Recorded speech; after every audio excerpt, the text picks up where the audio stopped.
reading Othello. Lagin ho. Playing Iago. Christopher Young. Playing Othello. Bereket. Playing Taylor. Playing Desdemona. Taylor. Sorry. Playing It's Emilia. Swachata Guha Mallik. Playing CASSIO. Bernie Bosio. Playing Brabantio and Gratiano. Chris Short. Playing Roderigo. Marty Goldberg. Playing Lodovico, the Duke of Venice. Anna. Playing Montano. Gail, Lemelbaum. Playing Bianca and the Gentleman. Kaitlyn Mitchell. Act 1, Scene 1. Venice, a street. Enter Roderigo and Iago. Tush, never tell me. I take it much unkindly that thou, Iago, who hast had my purse, as if the strings were thine, shouldest know of this. Blood, but will you not hear me? If I did ever dream of such a matter, abhor me. Thou toldest me thou didst hold him in thy hate. Despise me if I do not. 3 great ones of the city in personal suit to make me his lieutenant off-capped him, and by the faith of man I know my price. I am worth no worse a place. But he, as loving his own pride and purposes, evades them with a bombast circumstance, and in conclusion non-suits my mediators. For certes, says he, I have already chose my officer. And what was he? Forsooth, a great arithmetician, one Michael Cassio, a Florentine, that never set a squadron in the field, nor the division of battle knows. Mere prattle without practice is all his soldiership. But he, sir, had the election. And I, of whom his eyes had seen the proof at Rhodes, at Cyprus, and on the grounds, must be beled and calmed by debtor and creditor. This countercast he, in good times, must his lieutenant be, and I, God bless the mark, his moorships ancient. By heaven, I rather would have been his hangman. Why, there's no remedy. 'Tis the curse of service. Preferment goes by the letter and affection, and not by the old gradation, where each second stood heir to the first. Now, sir, bejudge yourself whether I, in any just term, am affined to love the Moor. I would not follow him then. Oh, sir, content you. I follow him to serve my turn upon him. We cannot all be masters, nor all masters cannot be truly followed. You shall mark many a duteous and knee-crook knave that, doting on his own obsequious bondage, wears out his time much like his master's ass, for naught but provender, and when he's old, psh, cashiered. Whipped me such honest knaves. Others there are who, trimmed in forms and visages of duties, kept yet their hearts attending on themselves, and throwing but shows of service on their lords, do well thrive by them, and when they have their lined coats, do themselves homage. These fellows have some soul, and such a one do I profess myself, for, sir, it is as sure as you are Roderigo. Were I the Moor, would I not be Iago? In following him, I follow but myself. Heaven is my judge. Not I for love and duty, but seeming so for my particular end. I am not what I am. What a full fortune does the thick lips owe if he can carry it thus. Call up her father. Rouse him. Here is her father's house. I'll call aloud. What ho! Barbantio! Signor Barbantio, ho! Awake, what ho, Barbantio! Thieves, thieves! Look to your house, your daughters, your bags! Thieves, thieves! What is the reason of this terrible summons? What is the matter there? Signor, is all your family within? Are your doors locked? Wherefore ask you this? Zounds, sir, you are robbed. For shame, put on your gown. Your heart is burst. You have lost half your soul. Even now, very now, an old black ram is topping your white ewe. Arise! Arise, awake the snoring citizens with the bell, or else the devil will make a grandsire out of you. Arise, I say! What? Have you lost your wits? Most reverend Signor, you know my voice? My name is Roderigo. The worser the welcome. I have charged thee not to haunt about my doors. In honest plainness, thou hast heard me say, my daughter is not for thee. And now, in madness, dost thou come to start my quiet? What tellest thou me of robbing? This is Venice. My house is not a grange. Zounds, sir, you are one of those that will not serve God if the devil bids you. Because we come to you, do service, and you think we are ruffians? You'll have your daughter covered with Barbary hose. You'll have your nephews neigh at you. You'll have counselors for cousins and Janets for Germans. What profane wretch art thou? I am one, sir, that comes to tell you your daughter and the Moor are now making the beast with two backs. Thou art a villain. You are a senator. Sir, I beseech you, if it be your pleasure and most wise consent, as partly I find it is, that your fair daughter, even at this odd even and dull watch o' the night, transported with no worse nor better guard, but with a knave of common hire, a gondolier, to the gross clasps of a lascivious Moor. If this be known to you and your allowance, we then have done your bold and saucy wrongs. But if you know not this, my manners tell me we have your wrong rebuke. Do not believe I thus would pay and trifle with your reverence. Your daughter, if you have not given her leave, I say again, hath made a gross revolt.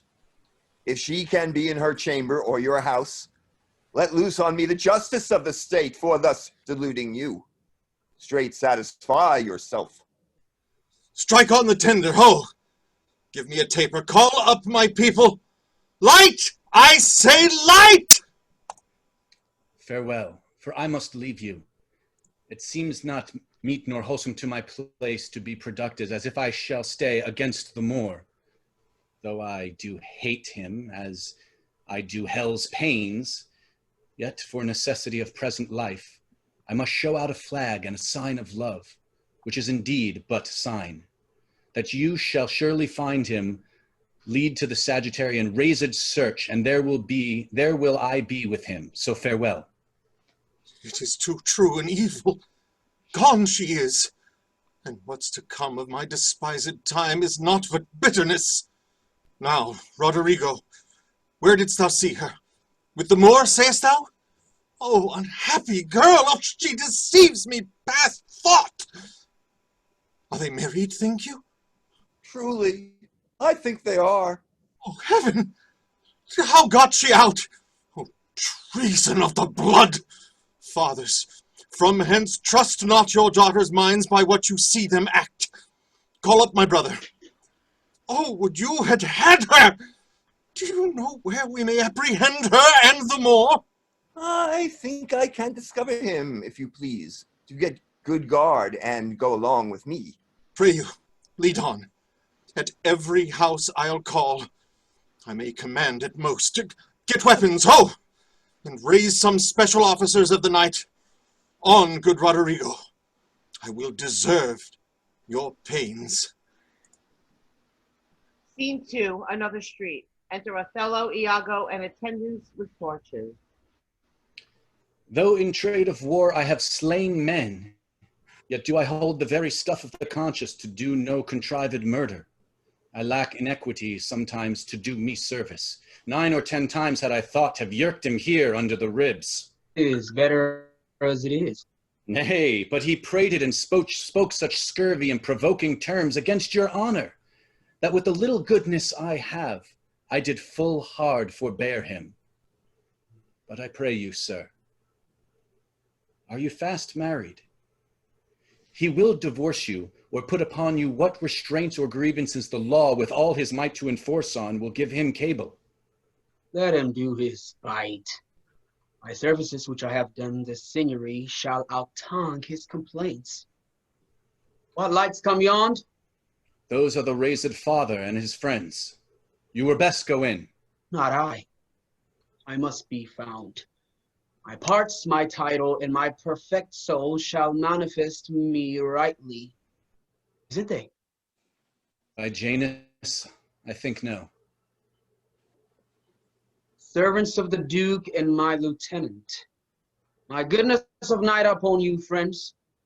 What is the news? The Duke does greet you, General, and requires your post-haste appearance, even on the instant. What is the matter, think you? Something from Cyprus. It is a business of some heat. You have been hotly called for, when, being not at your lodging to be found, the Senate hath sent about 3 several guests to search you out. 'Tis well I am found by you. I will but spend a word here in the house, and go with you. Ancient, what makes he here? Faith, he tonight hath boarded a land carrack. If it proved a lawful prize, he's made forever. I do not understand. He's married! To who? Married to... Come, Captain, will you go? I'll with you. Here comes another troop to seek for you. It is Brabantio, General. Be advised, he comes to bad intent. Hola! Stand there. Signor, it is the Moor. Down with him, thief! You, Roderigo, come, sir. I am for you. Signor, you shall more command with years than with your weapons. Oh, thou foul thief! Where hast thou stowed my daughter? Damned as thou art, thou hast enchanted her. For I'll refer me to all things of sense, if she in chains of magic were not bound. Whether a maid so tender, fair, and happy would ever have to incur a general mock, run from her guardage to the sooty bosom of such a thing as thou, to fear, not to delight. Judge me the world, if 'tis not gross in sense that thou hast practiced on her with foul charms, abused her delicate youth with drugs or minerals that weaken motion, I'll have disputed on. I therefore apprehend and do attach thee for an abuser of the world, a practicer of arts inhibited and out of warrant. Lay hold upon him. If he do resist, subdue him at his peril. Hold your hands, both you of my inclining and the rest. Were it my cue to fight, I should have known it without a prompter. Where will you that I go to answer this your charge? To prison, till fit time of law and course of direct session call thee to answer. What if I do obey? How may the Duke be therewith satisfied, whose messengers are here about my side, upon some present business of the state, to bring me to him?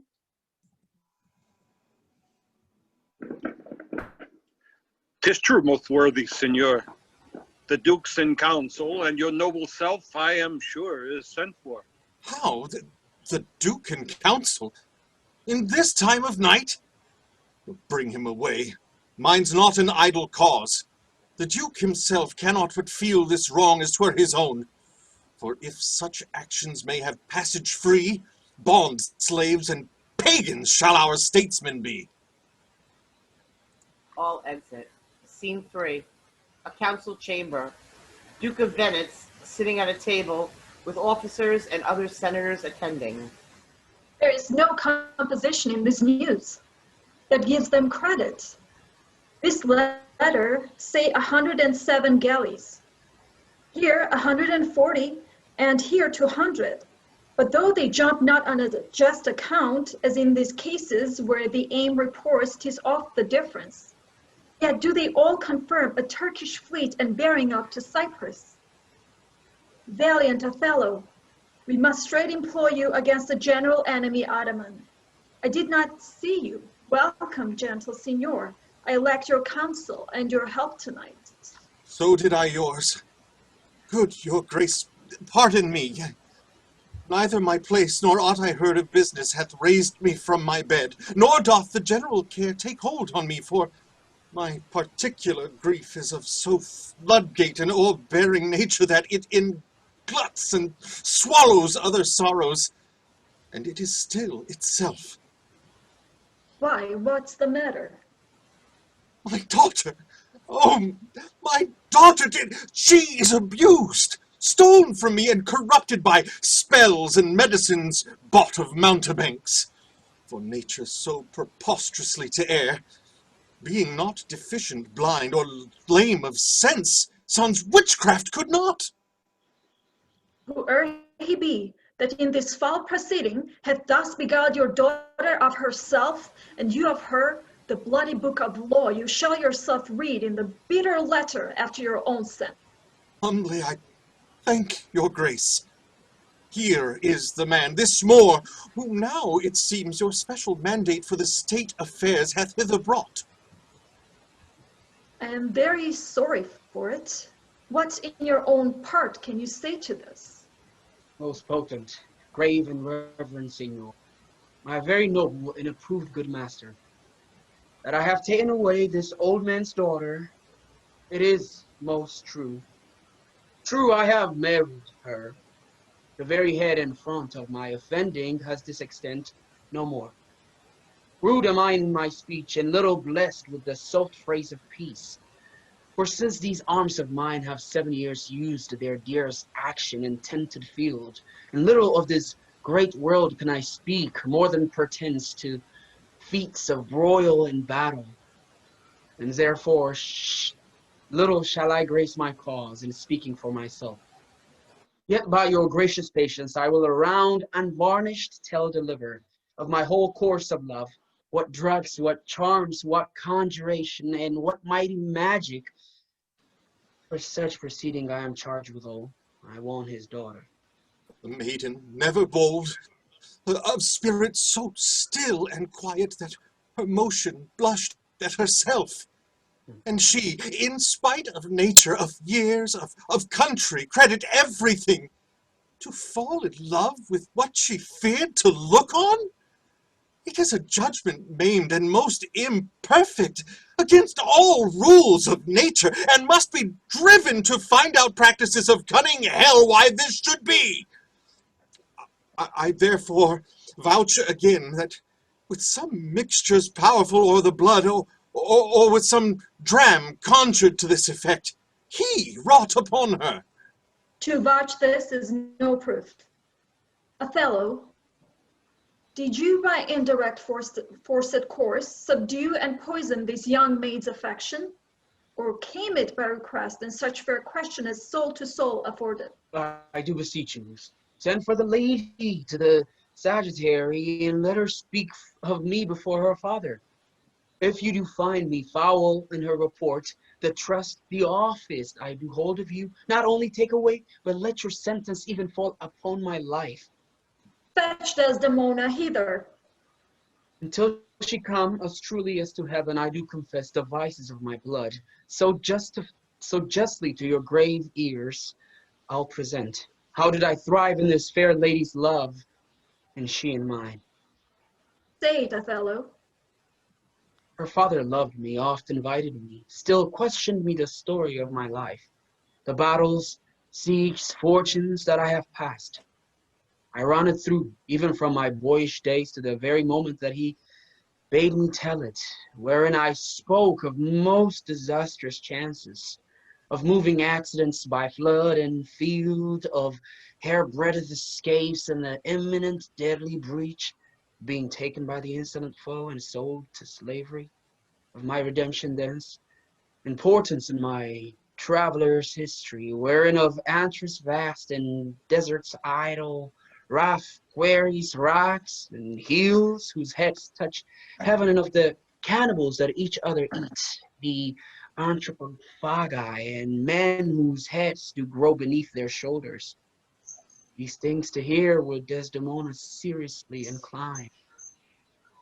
should come with greedy ear and devour up my discourse, which oft did beguile her of tears when I do speak of some distressful stroke that my youth suffered. My story being done, she gave me for my pains a world of sighs. She swore in face. 'Twas strange.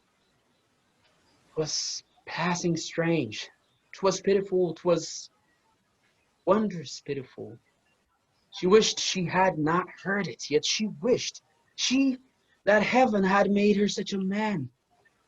She thanked me and bade me if I had a friend that loved her, I should but teach him how to tell my story, and that would woo her. Upon this hint I spake. She loved me for the dangers I had passed, and I loved her that she did pity them. This only is the witchcraft I have used. Here comes the lady. Let her witness it. I think this tale would win my daughter too. If she confessed that she was half the wooer, destruction on my head if my bad blame light on the man. Come hither, gentle mistress. Do you perceive in all this noble company where most you owe obedience? My noble father, I do perceive here a divided duty. To you I am bound for life and education. My life and education both do learn me how to respect you. You are the lord of duty. I am hitherto your daughter. But here's my husband. And so much duty as my mother showed to you, preferring you before her father, so much I challenge that I may profess due to the Moor, my lord. God be with you. I have done. Come hither, Moor. I here do give thee that with all my heart which, but thou hast already. With all my heart I would keep from thee. For your sake, jewel, I am glad at soul I have no other child, for thy escape would teach me tyranny, to hang clogs on them. I have done, my lord. When remedies are past, the griefs are ended by seeing the worst which late on hopes depended. The rob that smiles steals something from the thief. He robs himself that spends a bootless grief. So let the Turk of Cyprus us beguile. We lose it not so long as we can smile. He bears the sentence well that nothing bears, but the free comfort which thence he hears. But words are words. Never did yet hear that the bruised heart was pierced through the ear. I humbly beseech you, proceed to the affairs of state. The Turk with the most mighty preparation makes for Cyprus. Though we have there a substitute of most allowed sufficiency, Othello, the fortitude of the place is best known to you. You must therefore be content to slobber the gloss of your new fortunes with this stubborn and boisterous expedition. Tyrant custom, most grave senators, has made the flinty and steel couch of war my thrice-driven bed of down. I do agonize a natural and prompt alacrity I find in hardness, and do undertake these present wars against the Ottomites. Most humbly, therefore, bending to your state, I crave fit disposition for my wife, due reference of place and exhibition, with such accommodation and besort as levels with her breeding. Why at her father's? I will not have it so. Nor I. Nor would I there reside to put my father in impatient thoughts by being in his eye. Most gracious Duke, to my unfolding lend your prosperous ear, and let me find a charter in your voice to assist my simpleness. What would you, Desdemona? That I did love the more to live with him. I saw Othello's visions in my mind, and to his honor and his valiant parts did I my soul and fortunes consecrate. So that, dear lords, if I be left behind, a moth of peace, and he go to the war, the rights for which I love him are bereft me, and I a heavy interim shall support by his dear absence. Let me go with him. Let her have your voices. Out with me, heaven, I therefore beg it not to please the palate of my appetite, but to be free and bounteous to her mind. Be it as you shall privately determine, either for her stay or going. The affair cries haste, and speed must answer it. You must away tonight. At 9 in the morning, here we'll meet again. Othello, leave some officer behind, and he shall our commission bring to you, with such things else of quality and respect as doth import you. So please you, grace, my ancient. A man, he is of honest interest. To his conveyance I assign my wife, with what else needful your good grace shall think to be sent after me. Let it be so. Good night, everyone, and noble signor. If virtue no delight beauty lack, your son-in-law is far more fair than black. Adieu, brave Moor. Use Desdemona well. Look to her, Moor, if thou hast eyes to see. She has deceived her father, and made thee. My life upon her faith.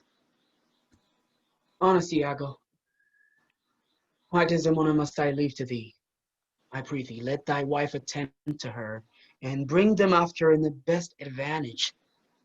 Come, Desdemona, we must obey the time.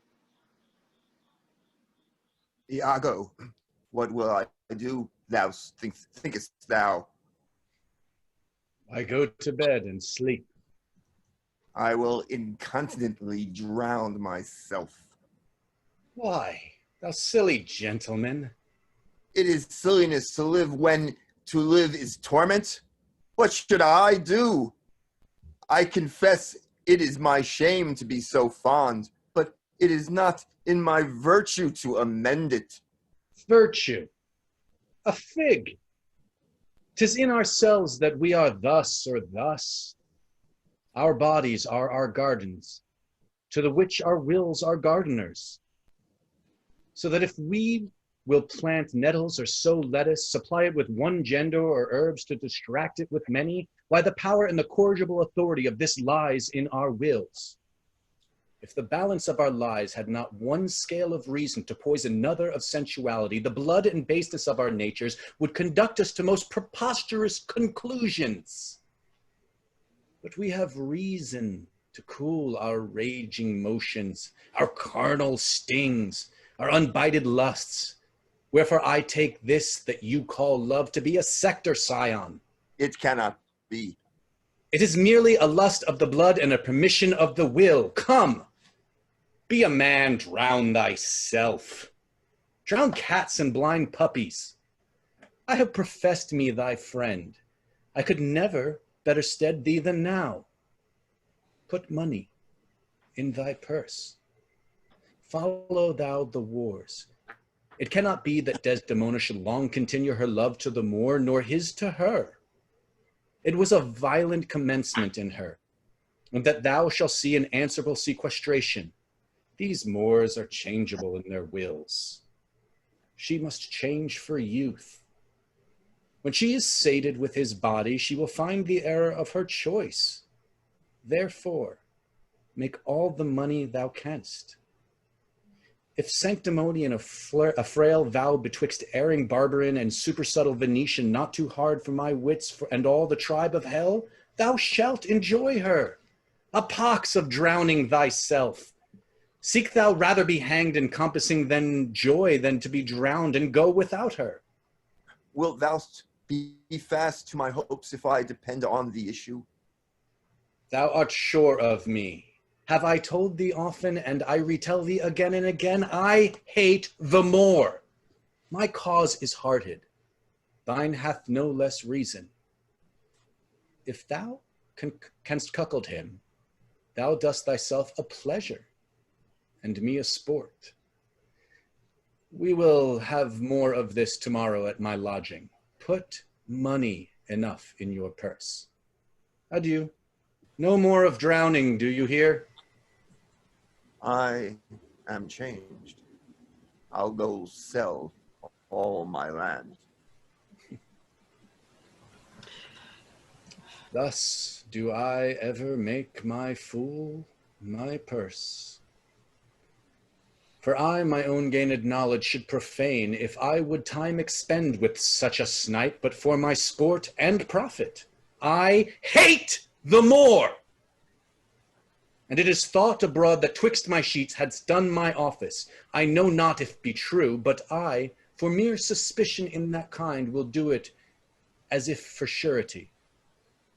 He holds me well, the better shall my purpose work on him. Cassio's a proper man, let me see now. To get his place and to plume up my will in double knavery. How? How? Let's see.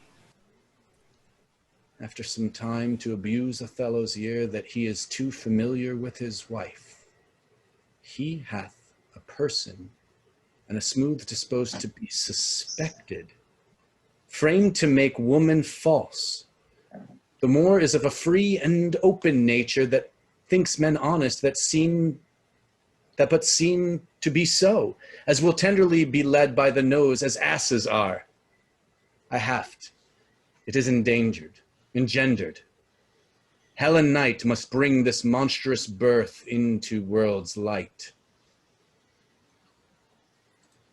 2, Scene 1. A seaport in Cyprus.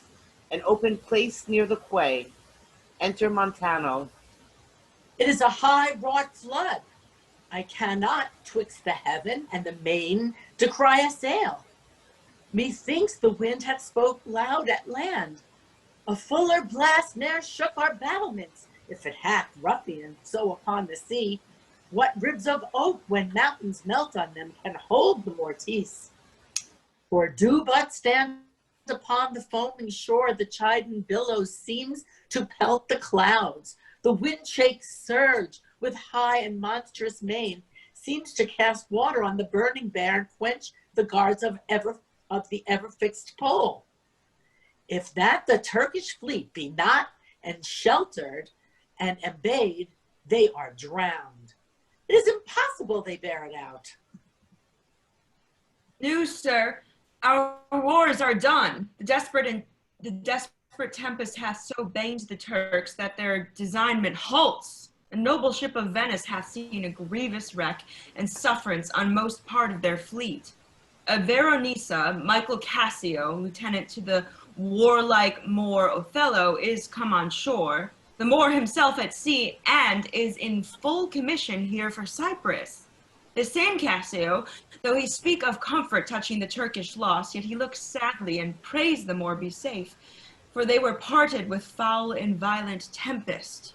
Pray heavens he be, for I have served him, and the man commands like a full soldier.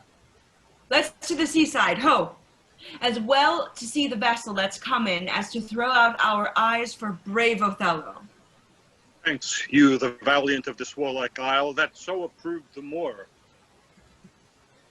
Oh, let the heavens give him defense against the elements, for I have lost him on a dangerous sea. Is he well shipped? My hopes to shape him for the governor.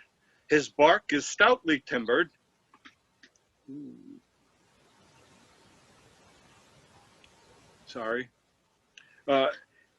His bark is stoutly timbered. His pilot a very expert and approved allowance. Therefore my hopes, not surfeited to death, stand in bold cure. But, good lieutenant, is your general wived? Oh, most fortunately. He hath achieved a maid that paragons description and wild fame, one that excels the quirks of blazoning pens, and in the essential vesture of creation does tire the ingener. A sail! A sail! What noise? Who has put in? 'Tis one Iago, ancient to the general. Ah, has had most favorable and happy speed, tempest themselves, high seas and howling winds, the gutted rocks and congregated sands, as having sense of beauty, do omit their mortal natures, letting go safely by the divine Desdemona. What is she? Oh, she that I spake of, our great captain's captain. Let left in the conduct of the bold Iago, whose footing here anticipates our thoughts a sennight speed. Great Jove, Othello, guard and swell his sail with thine own powerful breath, that he may bless his bay with his stall ship. Make love's quick pants in Desdemona's arms, give renewed fire to our extincted spirits, and bring all Cyprus comfort. Oh, behold, the riches of the ship is come on shore. Ye men of Cyprus, let her have your knees. He Hail kneels. to thee, lady. Hail to thee, lady, and the grace of heaven. Before, behind thee, and on every hand, and wheel thee round. He rises. I thank you, valiant Cassio. What tidings can you tell me of my lord? He is not yet arrived, nor know I aught but that he's well and will be shortly here. Oh, but I fear. How lost you company? The great contention of the sea and skies parted our fellowship. A sail! But hark, a sail! See for the news. Good ancient, you all welcome. Welcome, mistress. Let it not gall your patience, good Iago, that I extend my manners. 'Tis my breeding that gives me this bold show of courtesy. He kisses her. Sir, would she give you so much of her lips as of her tongue she oft bestows on me, you'll have enough. Alas, she has no speech. In faith, too much. I find it still when I have to list to sleep. Marry, before your ladyship, I grant she puts her tongue a little in the heart and chides with thinking. You shall not write my praise. No, let me not. What wouldst thou write of me if thou shouldst praise me? Oh, gentle lady, do not put me to it, for I am nothing if not critical. Come on, essay. How wouldst thou praise me? I am about it. My muse labors, and thus she is delivered. If she be fair and wise, fairness and wit, the one's for use, the other useth it. Well praised. How if she be black and witty? If she be black, and thereto have a wit, she'll find a white that shall her blackness fit. She never yet was foolish that was fair, and for even her folly helped her to an heir. Oh, heavy ignorance. These are old fond paradoxes to make fools laugh in the alehouse. Do not learn of him, Emilia, though he be thy husband. How say you, Cassio? Is he not a most profane and liberal counselor? He speaks home, madam. You may relish him more in the soldier than in the scholar. Cassio takes Desdemona's hand and kisses it. He takes her by the palm. Aye, well said, whisper. With as little a web as this, I will ensnare as great a fly as Cassio. Aye, smile upon her, do. I will give thee in thine own courtship. If such tricks as these strip you out of your lieutenantry, it had been better you had not kissed your 3 fingers so oft. Very good, well kissed, an excellent courtesy. 'Tis so indeed. Yet again your fingers to your lips. Trumpets. The more, I know his trumpet. It's truly so. Lo, where he comes. Oh, my fair warrior. My dear Othello. It gives me wonder great as my content to see you here before me. Oh, my soul's joy. If after every tempest come such calms, may the winds blow till they have wakened death, and let the laboring bark climb hills of seas, Olympus high, and duck again as low as hells from heaven. If it were now to die, were now to be most happy, for I fear my soul has her content so utterly that not another comfort like to this succeeds in an unknown fate. The heavens forbid, but that our loves and comforts should increase even as our days do grow. Amen to that, sweet powers. cannot speak enough of discontent. It stops me here. It is too much of joy. They kiss. And the greatest discourse be that ere our hearts shall make. Oh, you are well tuned now. But I'll set down the pegs that make this music as honest as I am. Come, let us to the castle. Our wars are done. The Turks are drowned.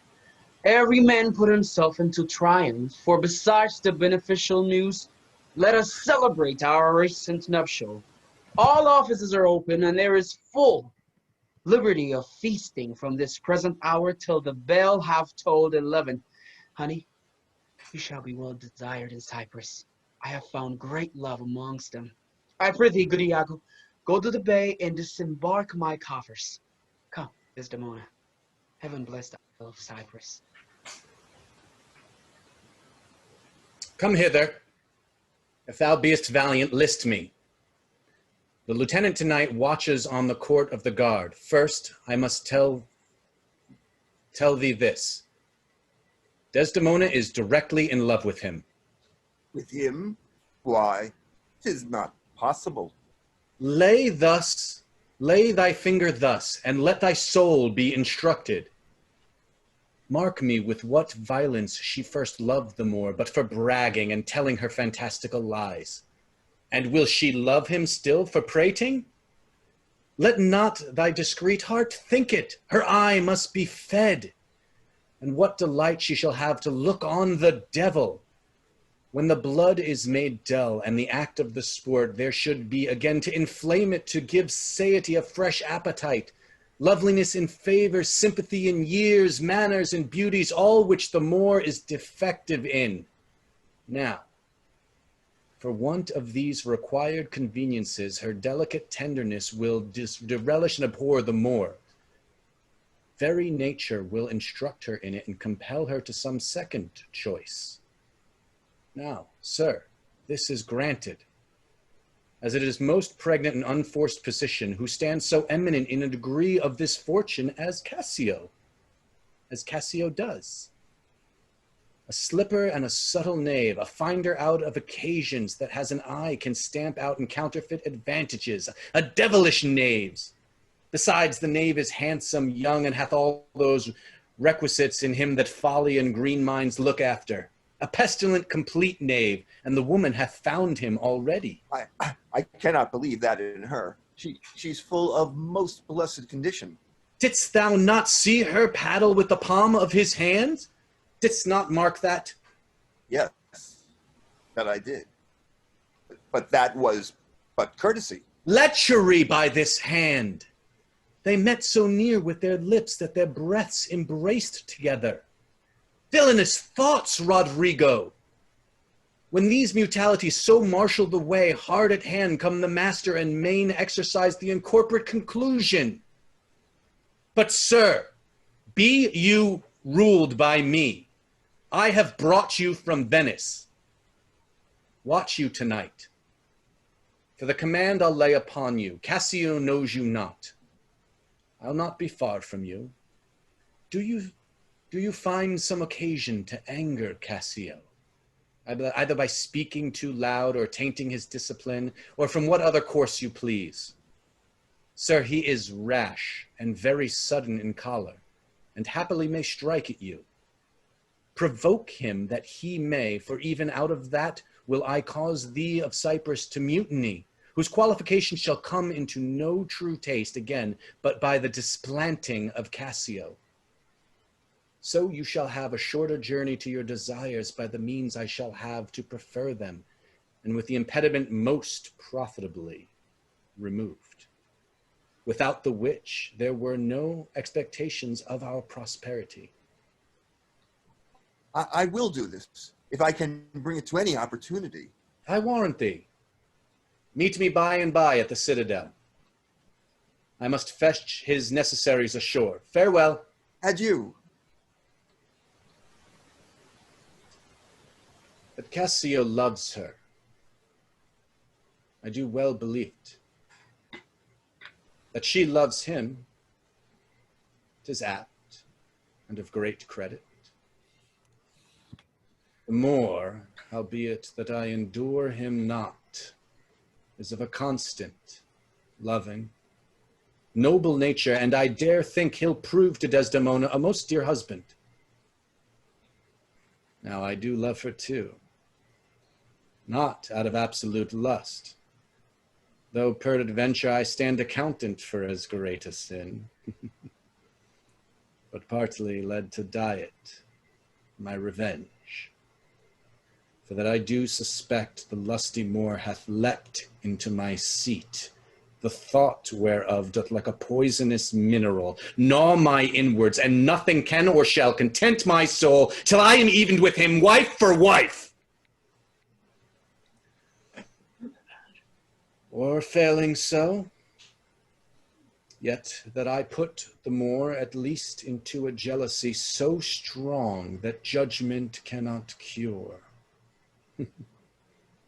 Which thing to do?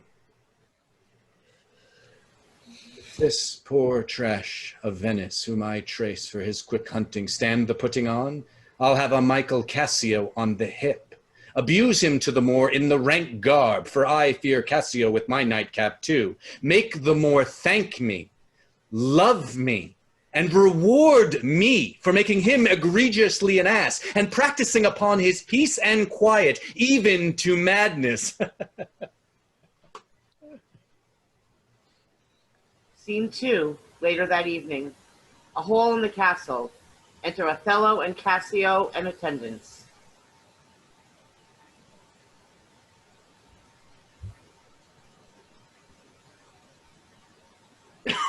Good, Michael. Look you to the guard tonight. Let's teach ourselves that our honor will stop not to outsport discretion.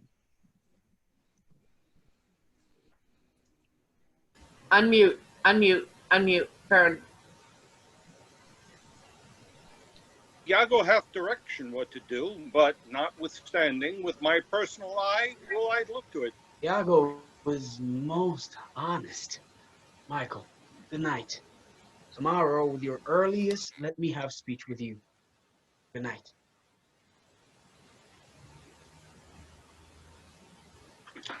Welcome, Iago. We must to the watch. Not this hour, Lieutenant. 'Tis not yet 10 of the clock. Our general cast us thus early for the love of his Desdemona, who let us not therefore blame. She's a most exquisite lady. And I'll warrant her full of game. Indeed, she is a most fresh and delicate creature. What an eye she has. Methinks it sounds a parley of provocation. An inviting eye, and yet methinks right modest. And when she speaks, it is not alarum to love? She is indeed perfection. Well, happiness to their sheets. Come, Lieutenant. Have a stoup of wine, have a measure to health of black Othello.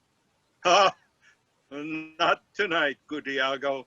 I have very poor and unhappy brains for drinking. Oh, they are our friends, but one cup. I have drunk but one cup tonight, and that was craftily qualified too, and behold what innovation it makes here.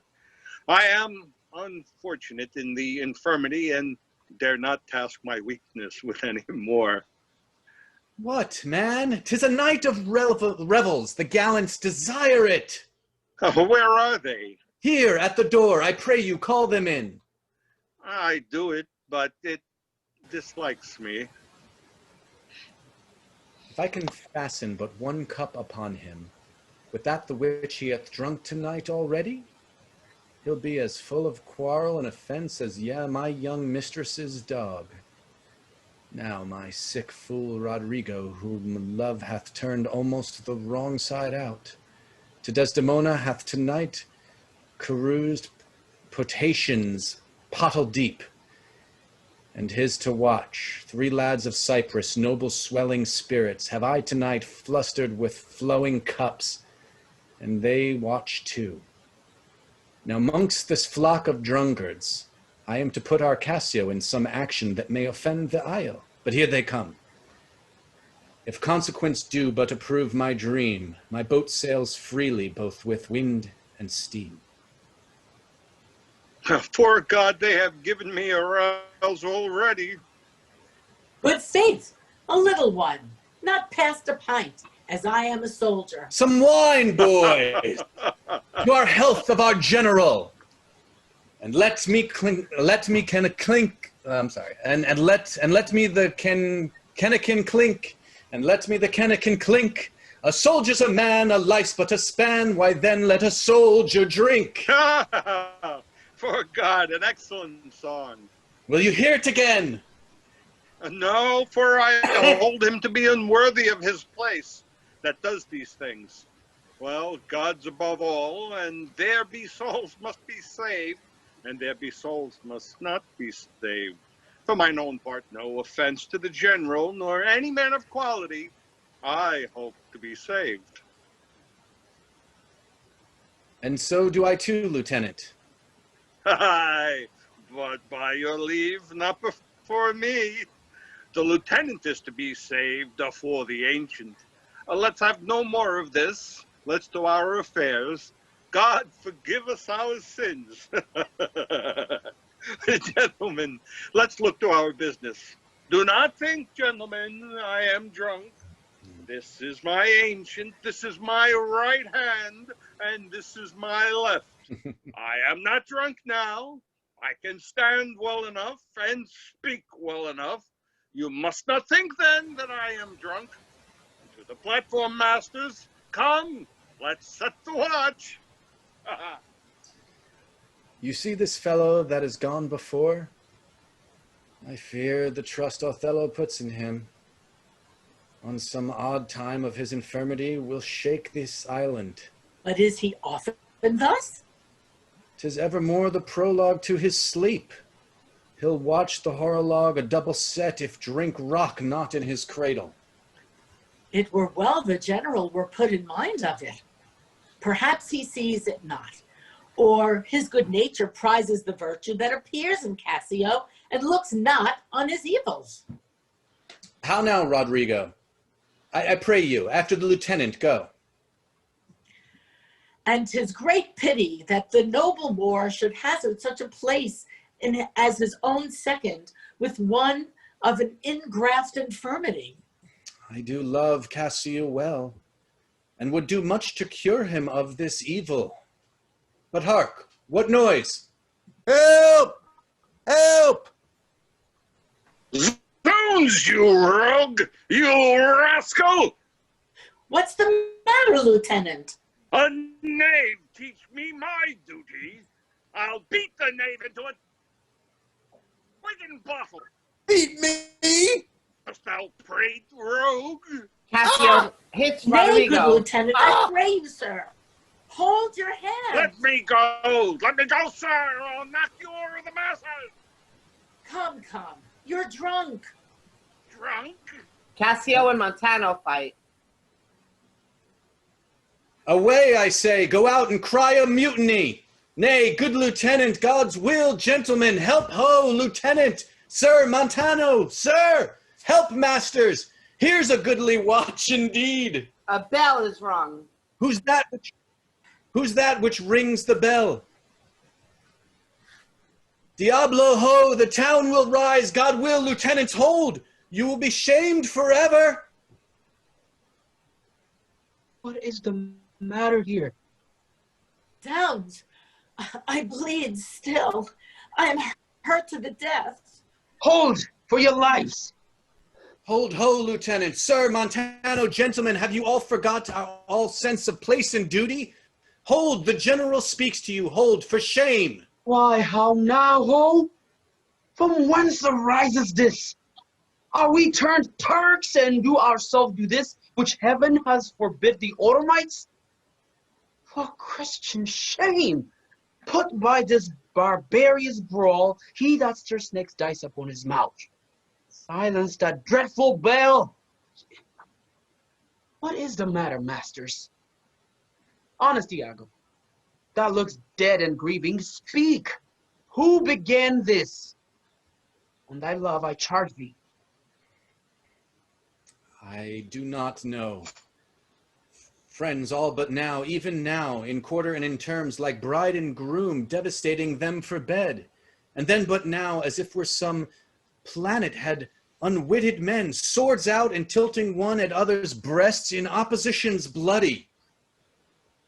How comes it, Michael? You are thus forgot? I pray you, pardon me. I cannot speak. Worthy Montano, you won't be civil.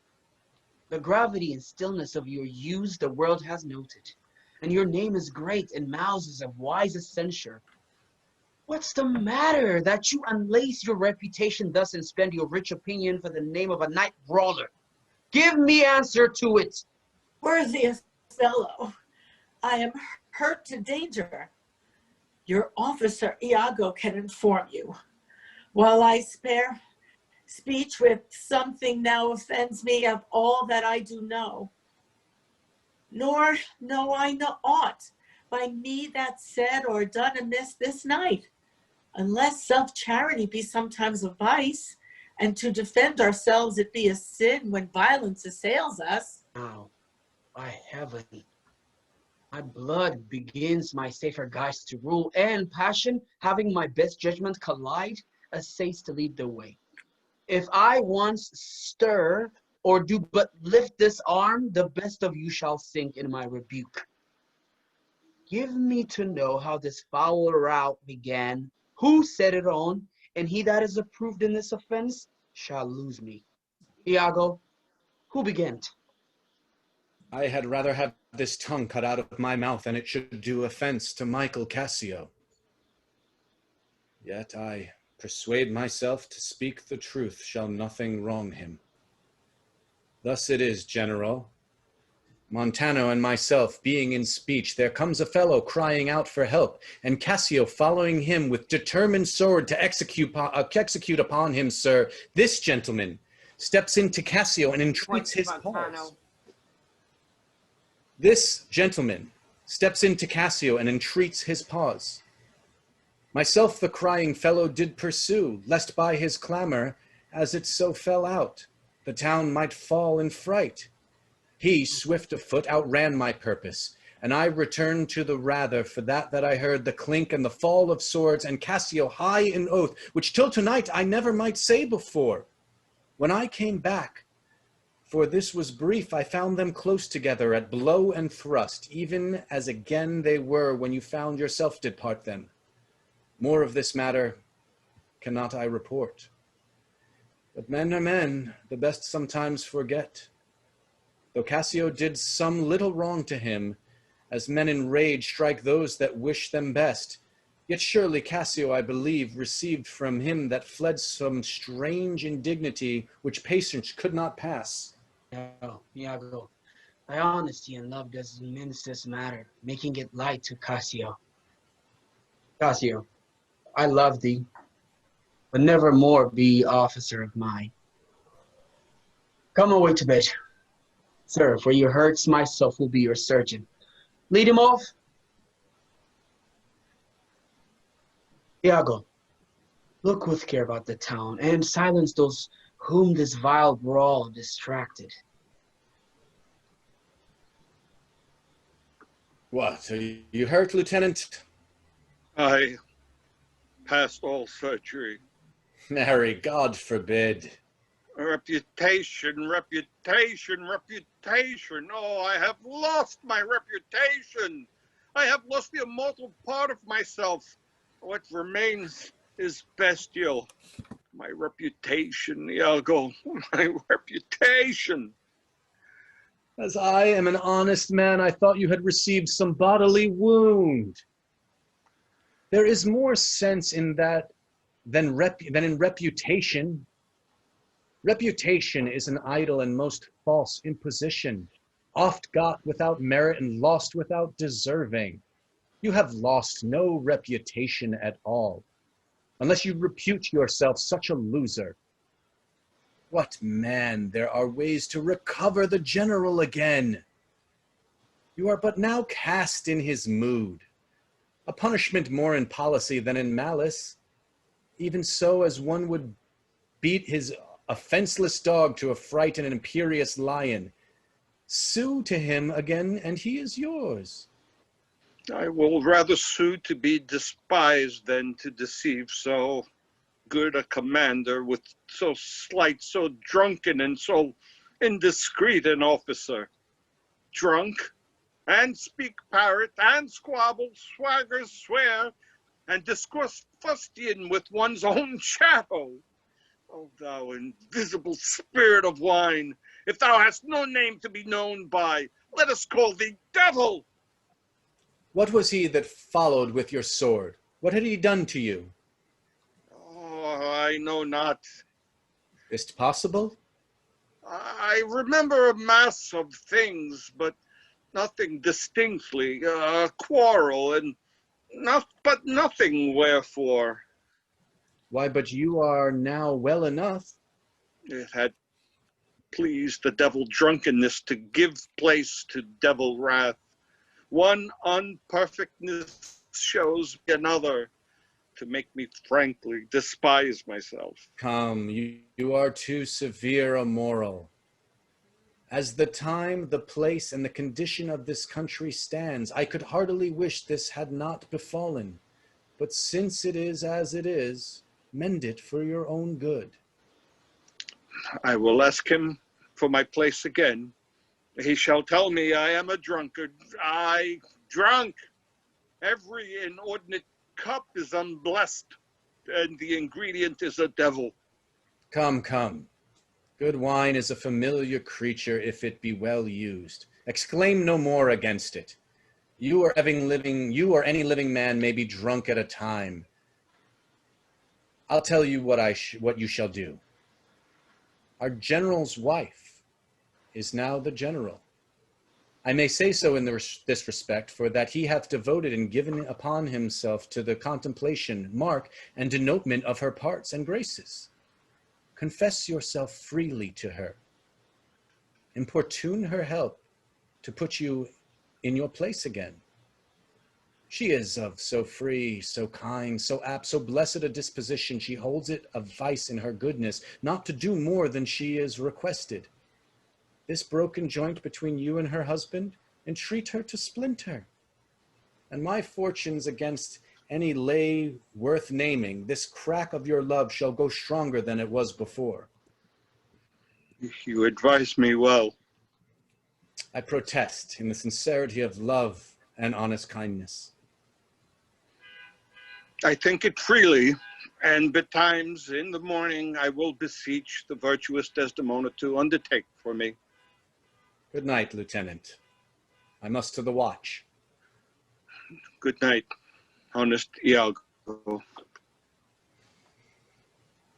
And what is he then that says I play the villain? And this advice is free I give and honest, probable to think, and indeed the course to win the more again? For 'tis most easy the inclining Desdemona to subdue in any honest suit. She's framed as the fruitful as the free elements, and then for her to win the more, 'twere to renounce his baptism, all seals and symbols of redeemed sin. His soul is so infettered to her love, that she may make, unmake, do what she lists, even as her appetite shall play the god with his weak function. How am I the villain to counsel Cassio to this parallel course directly to his good? For while this honest fool plies Desdemona to repair his fortune, and she for him pleads strongly to the more, I'll pour this pestilence into his ear, that she repeals him for her body's lust, and by how much she strives to do him good, she shall undo her credit with the more. So will I turn her virtue into pitch, and out of her own goodness makes the net that shall enmesh them all.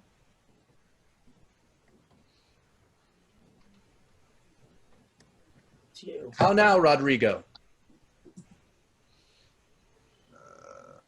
I do follow here in the chase, not like a hound that hunts, but one that fills up the cry.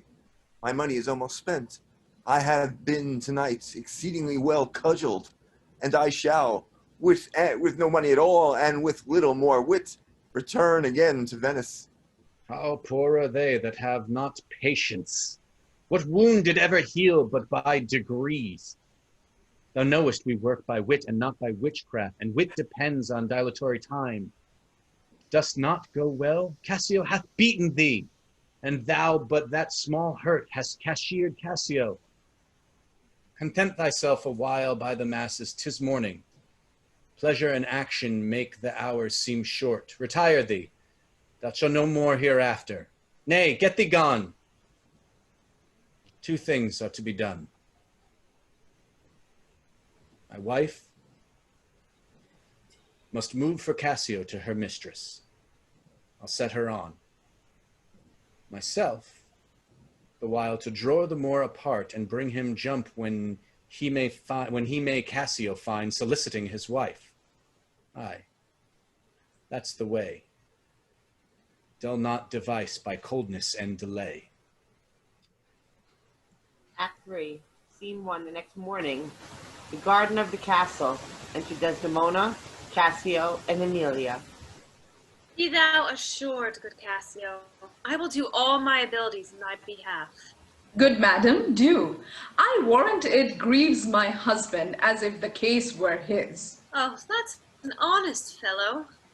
Do not doubt, Cassio, but I will have my lord and you again as friendly as you were. Bounteous madam, whatever shall become of Michael Cassio, he's never anything but your true servant. I know it. I thank you. You do love my lord. You have known him long, and be you well assured he shall in strangeness stand no farther off than in a polite distance. Aye, but lady, that policy may either last so long or breed itself so out of circumstance that I, being absent and my place supplied, my general will forget my love in service. Do not doubt that. Before Emilia here, I give thee warrant of thy place. Assure thee, if I do vow a friendship, I'll perform it to the last article. My lord shall never rest. I'll watch him tame and talk him out of patience. His bed shall seem a school, his board a shrift. I'll intermingle everything he does with Cassio's suit. Therefore, be merry, Cassio, for thy solicitor shall rather die than give thy cause away. Madam, here comes my lord. Oh, madam, I'll take my leave. Why, stay and hear me speak.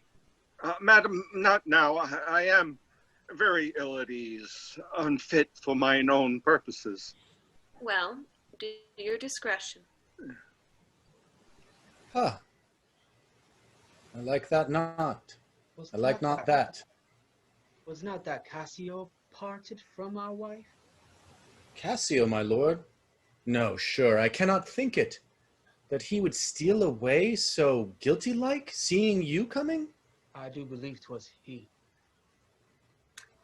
How now, my lord? I have been talking with the suitor here, a man that languishes in your displeasure. Who is it you mean? Why, your lieutenant, Cassio. Good my lord, if I have any grace or power to move you, his present reconciliation take. For if he be not one that truly loves you, that errs in ignorance and not in cunning, I have no judgment in an honest face. I prithee, call him back. Went he hence now? Yes, faith, so humbled, that he hath left part of his grief with me to suffer with him.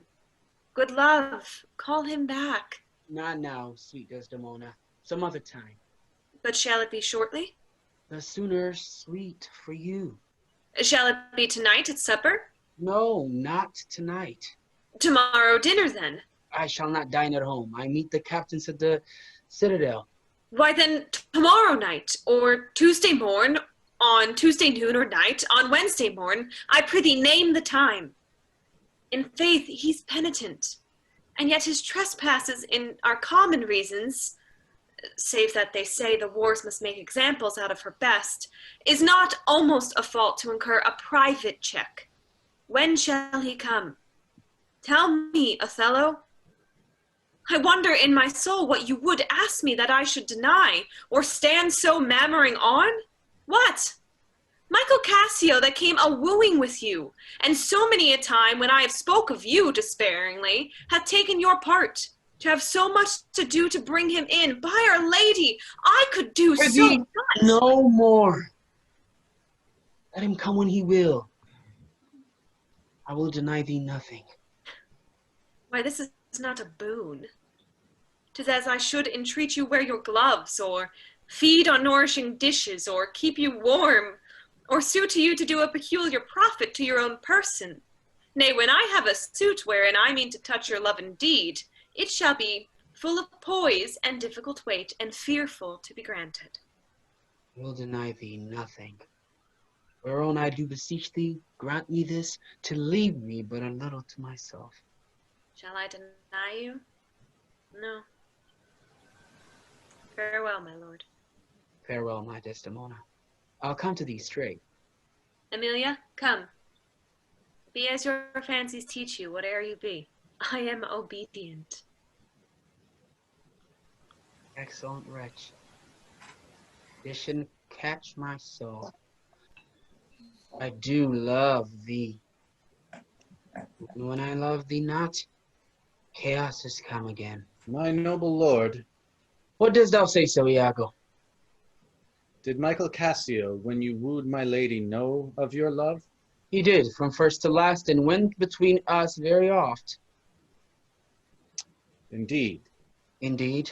Aye, indeed. Discern'st thou aught in that? Is he not honest? Honest, my lord? Honest, aye, honest.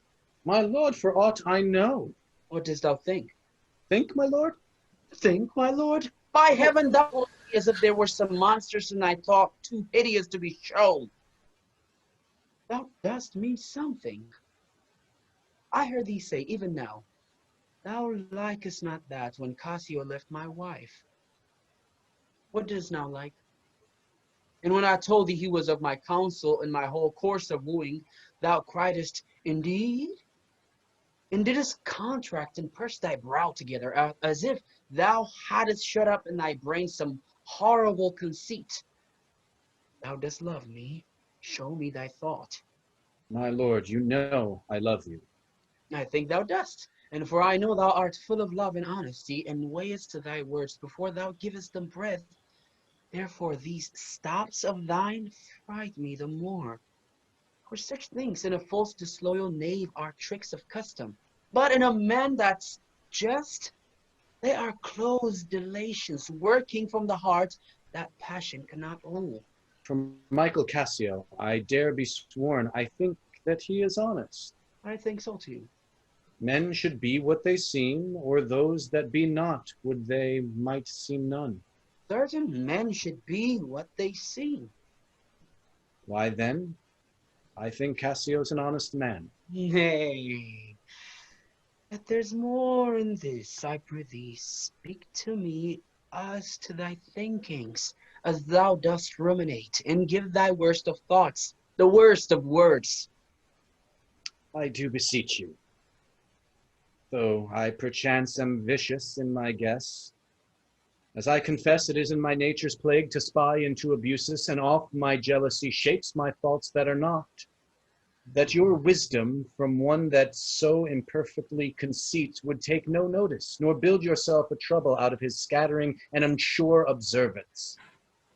It were not for your quiet nor your good, nor for my manhood, honesty, and wisdom to let you know my thoughts. What dost thou mean? Oh, beware, my lord, of jealousy. It is the green-eyed monster which doth mock the meats it feeds on.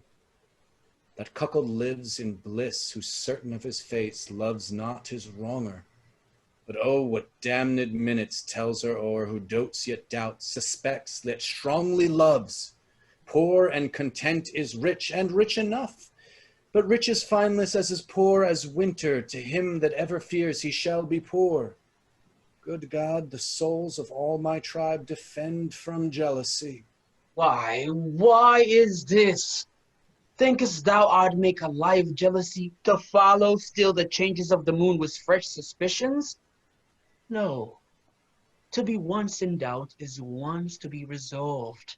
'Tis not to make me jealous to say my wife is fair, feeds well, loves company, is free of speech, sings, plays, and dances well. Where virtue is, these are more virtuous. Not from mine own weak merits will I draw the smallest fear or doubt of her revolt, for she had eyes and chose me. No, Iago, I'll see before I doubt. When I doubt, prove. And on the proof, there is no more but this. Away at once with love or jealousy. I am glad of this, for now I shall have no reason to show the love and duty that I bear you with franker spirit. Therefore, as I am bound, receive it from me. I speak not yet of proof. Look to your wife. Observe her well with Cassio. Wear your eye thus, not jealousy nor secure.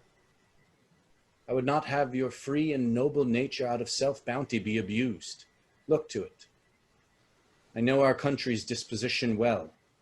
In Venice, they do let the gods see the pranks they dare not show their husbands. Their best conscience is not to leave undone, but kept unknown. Dost thou say so? She did deceive her father marrying you, and when she seemed to shake and fear your look, she loved the most. And so she did. Why, go to then. She that so young could give out such a seeming, to seal her father's eye up close as oak. He thought 'twas witchcraft, but I am much to blame. I do humbly beseech you of your pardon for too much loving you. I am bound to thee forever. I see this hath little dashed your spirits. I hope you will consider what is spoke comes from my love, but I do see you're moved. I am to pray you not to strain my speech to grosser issues, nor to larger reach than to suspicion. I will not. Should you do so, my lord, my speech should fall into such vile success as my thoughts aim not at. Cassio, my worthy friend, my lord, I see you're moved. No, not much moved. I do not think, but Desdemona is honest. Long live she so, and long live you think so. And yet, how nature erring from itself. Aye, there's the point. As to be bold with you, not to affect many proposed matches of her own clime, complexion, degree, whereto we see in all things nature tends. Foe! One may smell in such a will most rank, foul disproportion, thoughts unnatural, but pardon me, I do not in position distinctly speak of her, though I may fear her will, recoiling to her better judgment may fall to match you with her country's forms and happy repent. Farewell, farewell. If more dost thou perceive, let me know more. Set on thy wife to observe. Leave me, Iago. My lord, I take my leave. Ah, Mary, this honest creature doubtless sees and knows more, much more than he unfolds. My lord, I would I might entreat your honor to scan this thing no further. Leave it to time. Although 'tis fit that Cassio have his place, for sure he fills it up with great ability. Yet if you please to hold him off a while, you shall by that perceive him and his means. Note if your lady strain his entertainment with any strong or vehement importunity. Much will be seen in that. In the meantime, let me be thought too busy in my fears, as worthy cause I have to fear I am, and hold her free. I do beseech your honor. Fear not my government. I once more take my leave. This fellow is of exceeding honesty, and knows all qualities with a learned spirit of human dealings. If I do prove her haggard, So that her jesses were my dear heartstrings, I'd whistle her off and let her down the wind to prey at fortune. Haply, for I am black and have not those soft parts of conversation that chamberers have, or for I am declined into the vale of years. Yet that's not much. She's gone. I am abused, and my relief must be to loathe. Oh, curse of marriage! We can call these delicate creatures ours and not their appetites. Yet, 'tis the plague of great ones. Prerogatived are they less than the base. 'Tis destiny, unshunable like death. Even then, this forked plague is fated to us when we do quicken. Look where she goes. She be born. Heaven mocks it. I'll not believe it. How now, my dear Othello? Are you not well? I have a pain upon my forehead. Here. Let me but bind it hard. Within this hour it will be well. She ties her handkerchief around his forehead. Napkin is too little.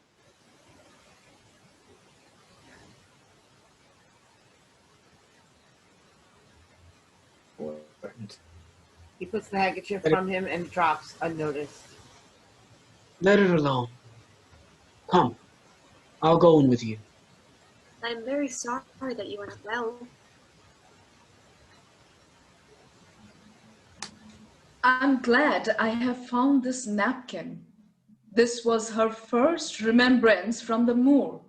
My wayward husband had 100 times wooed me to steal it, but she so loves the token, for he conjured her she should ever keep it, that she reserves it evermore about her, to kiss and talk to. What he will do with it, heaven knows, nor I nothing but to please his fantasy. How now? What do you here alone? Do not you chide. I have a thing for you. That the Moor first gave to Desdemona, and which so often you did bid me steal. Hast stolen it from her? No, faith. She let it drop by negligence, and to the advantage I being there. Took it up. Look, here it is. A good wench. Give it me.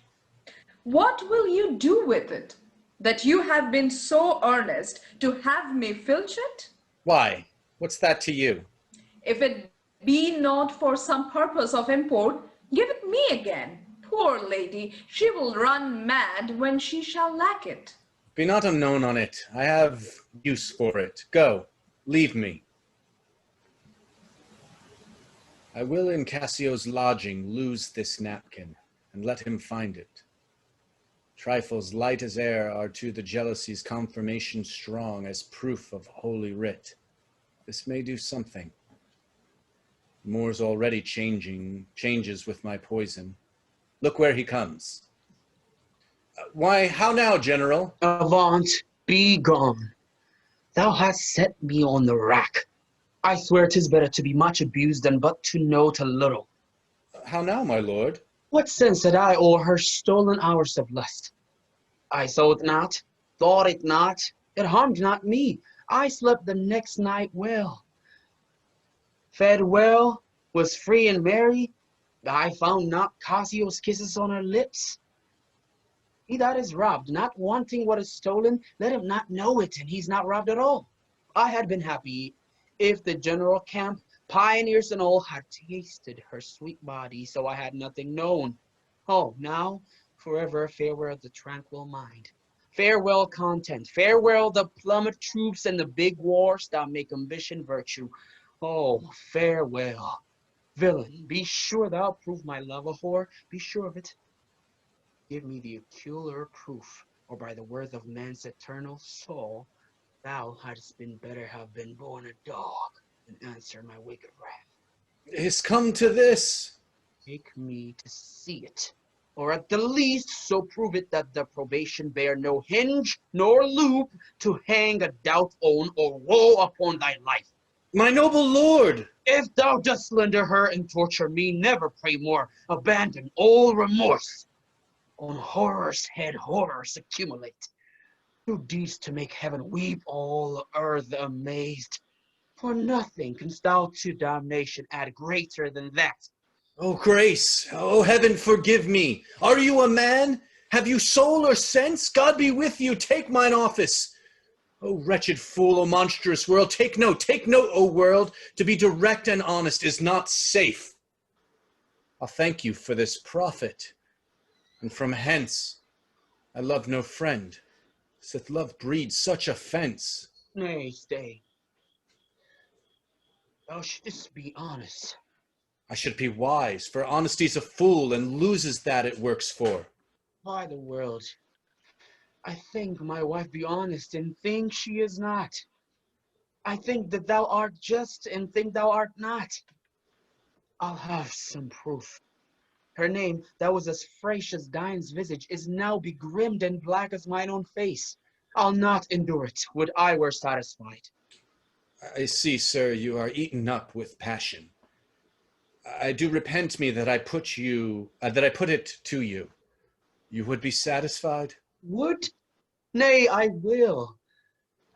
And may, but how satisfied, my lord?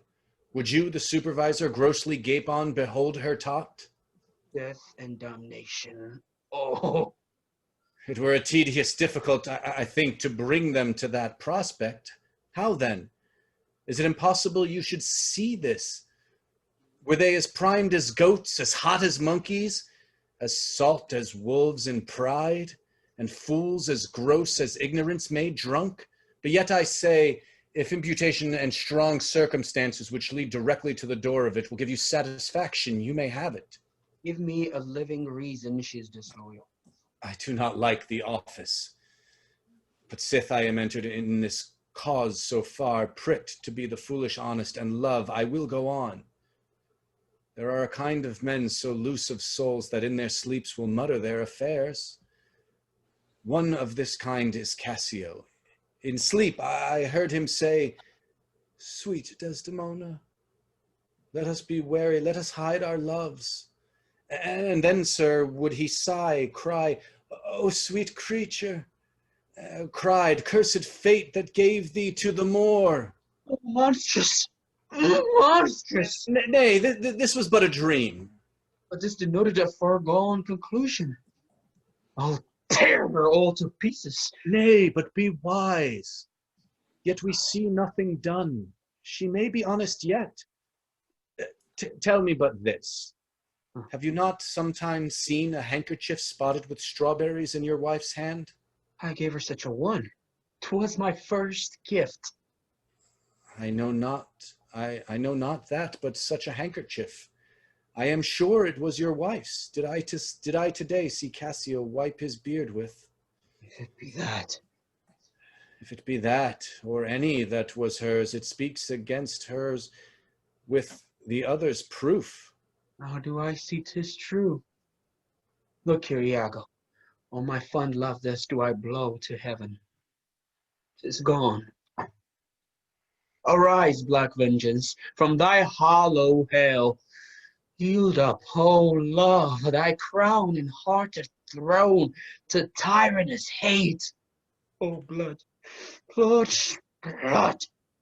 Patience, I say, your mind perhaps may change. Never, Iago, like to the Pontic sea, whose icy current and compulsive course ne'er fails retiring ebb, but keeps due to the Propontic and the Hellespont. Even so my bloody thoughts with the violent peace shall ne'er look back, ne'er ebb to humble love, till that a capable and wide revenge swallow them up. Now, beyond marble heaven, in the due reverence of a sacred vow, I here engage my words. Do not rise yet. Witness, you ever-burning lights above, you elements that clip us round about. Witness that here Iago doth give up the execution of his wit, hands, heart to wronged Othello's service. Let him commend and obey shall be in my remorse, what bloody business ever. I greet thy love, Not with vain thanks, but with acceptance bounteous, and will upon the instant put thee to it. Within these 3 days let me hear thee say that Cassio's nigh. My friend is dead. 'Tis done at your request. But let her live. Damn her, load mince. Oh, damn her, damn her. Come, go with me apart. I will withdraw to furnish me with some swift means of death. For the fair devil, now art thou my lieutenant. I am your own forever. Scene 2 before the castle. Enter Desdemona and Emilia. Should I lose that handkerchief, Emilia? I know not, madam. Believe me, I had rather have lost my purse full of cruzados. And but my noble Moor is true of mind and made of no such baseness as jealous creatures are. It were enough to put him to ill thinking. Is he not jealous? Who? He? I think the son where he was born drew all such humors from him. Look where he comes. I will not leave him now till Cassio be called to him. How is it with you, my lord? Oh, my good lady. Oh, hardness to dissemble. How do you, Desdemona? Well, my good lord. Give me your hand. This hand is moist, my lady. This argues fruitfulness and liberal heart. Hot and moist. This hand of yours requires a sequester from liberty, fasting and prayer, much castigation, exercise devout. For here's a young and sweating devil here that commonly rebels. 'Tis a good hand, frank one. You may indeed say so, for 'twas the hand that gave away my heart. A liberal hand. The hearts of old gave hands, but our new heraldry is hands, not hearts. I cannot speak of this. Come now, your promise? What promise, Chuck? I have sent to bid Cassio come speak with you. I have a salt and sorry rheum offends me. Lend me thy handkerchief. Here, my lord. That which I gave you. I have it not about me. Not? No, faith, my lord. That is a fault. That handkerchief did an Egyptian to my mother give. She was a charmer and could almost read the thoughts of people. She told her while she kept it, 'twould make her amiable and subdue my father entirely to her love. But if she lost it, or made gift of it, my father's eye should hold her loathed, and his spirits should hunt after new fancies. She, dying, gave it me, and bid me, when my fate would have me wived, to give it her. I did so, and take it on it, make it a darling like your precious eye.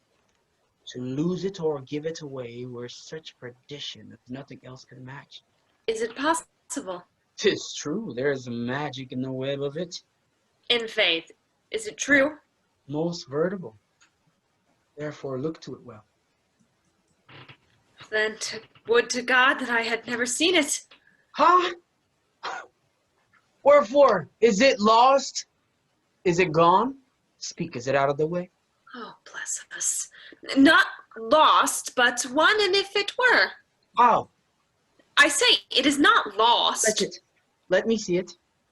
Why, so I can. But I will not now. This is a trick to put me from my suit. Pray you, let Cassio be received again. Fetch me the handkerchief. My mind misgivings. Come, come.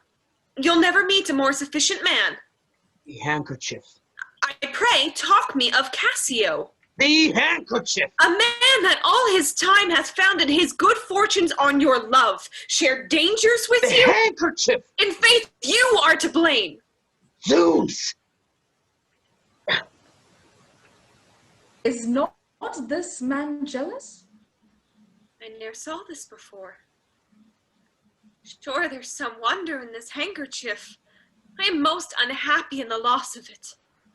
'Tis not a year or two shows us a man. They are all but stomachs, and we all but food, to eat us hungrily, and when they are full, they belch us. Look you, Cassio, and my husband. There is no other way. 'Tis she must do it. And lo, the happiness, go importune her. How now, good Cassio? What's the news with you? Madam, my former suit, I do beseech you that by your virtuous means I may again exist and be member of his love, who I, with all the office of my heart, entirely honor. I would not be delayed if my offense be of some mortal kind, that nor my service past, nor present sorrows, nor purposed merit in futurity can ransom me into his love again. But to know so must be my benefit. So shall I clothe me in a forced content and shut myself up in some other course to fortune's alms. Alas, thrice gentle Cassio, my advocation is not now in tune. My lord is not my lord, nor should I know him were he in favor, as is his humor altered. So help me, every spirit sanctified, as I have spoken for you all my best, and stood within the blank of his displeasure for my free speech. You must a while be patient. What I can do, I will, and more I will than I for myself I dare. But that suffice you. Is my lord angry? He went hence but now, and certainly in strange unquietness. Can he be angry? I have seen the cannon when it hath blown his ranks into the air, and like the devil from his very arm puffed his own brother, and he is angry? Something of a moment then. I will go meet him. There's a matter in it indeed, if he be angry. I prithee do so. Something sure of state, either from Venice or some unhatched practice made demonstrable here in Cyprus to him, hath puddled his clear spirit. And in such cases, men's natures wrangle with inferior things. Great ones are their object. Nay, we must think men are not gods, nor of them look for such observancy as fit the bridal. Shrew me much, Emilia. I was arraigning his unkindness with my soul, but now I find I had suborned the witness he's indicted falsely. Pray heaven it be state matters, as you think, and no conception nor no jealous toy concerning you. Alas, the day, I never gave him cause. But jealous soul will not be answered so. They are not ever jealous for the cause, but jealous for they are jealous. It is a monster begot upon itself, born on itself. Heaven keep that monster from Othello's mind. Lady, amen. I will go seek him. Cassio, walk hereabouts. If I do find fit, I'll move your suit and seek to effect it to my utmost. I humbly thank your ladyship.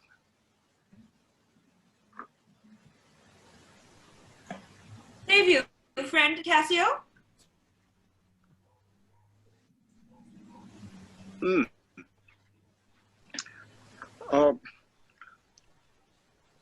What make you from home? How is it with you, my most fair Bianca? In faith, sweet love, I was coming to your house. And I was going to your lodging, Cassio. What, keep a week away? Pardon me, Bianca. I have this while with leaden thoughts been pressed, but I shall in a more continuate time strike off this score of absence, sweet Bianca. Take me this work out. Oh, Cassio, whence came this? This is some token from a newer friend. To the felt absence now I feel a cause. Is it come to this? Well, well. Now go to, woman. Throw your vile guesses in the devil's teeth, from whence you have them. You are jealous now. that this is from some mistress, some remembrance? No, by my faith, Bianca. Why? Whose is it? I know not, neither. I found it in my chamber. I like the work well. Ere it be demanded, as like enough it will be, I'd have it copied. Take it and do it, and leave me for this time. Leave you? Wherefore? I do attend here on the general, and think it no addition nor my wish to have him see me womaned. Why, I pray you? Not that I love you not. But that you do not love me.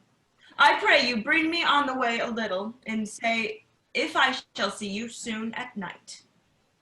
'Tis but a little way that I can bring you, for I attend here.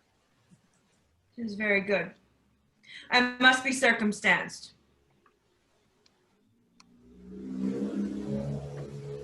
Act 4, Scene 1, Cyprus before the castle. Enter Othello and Iago.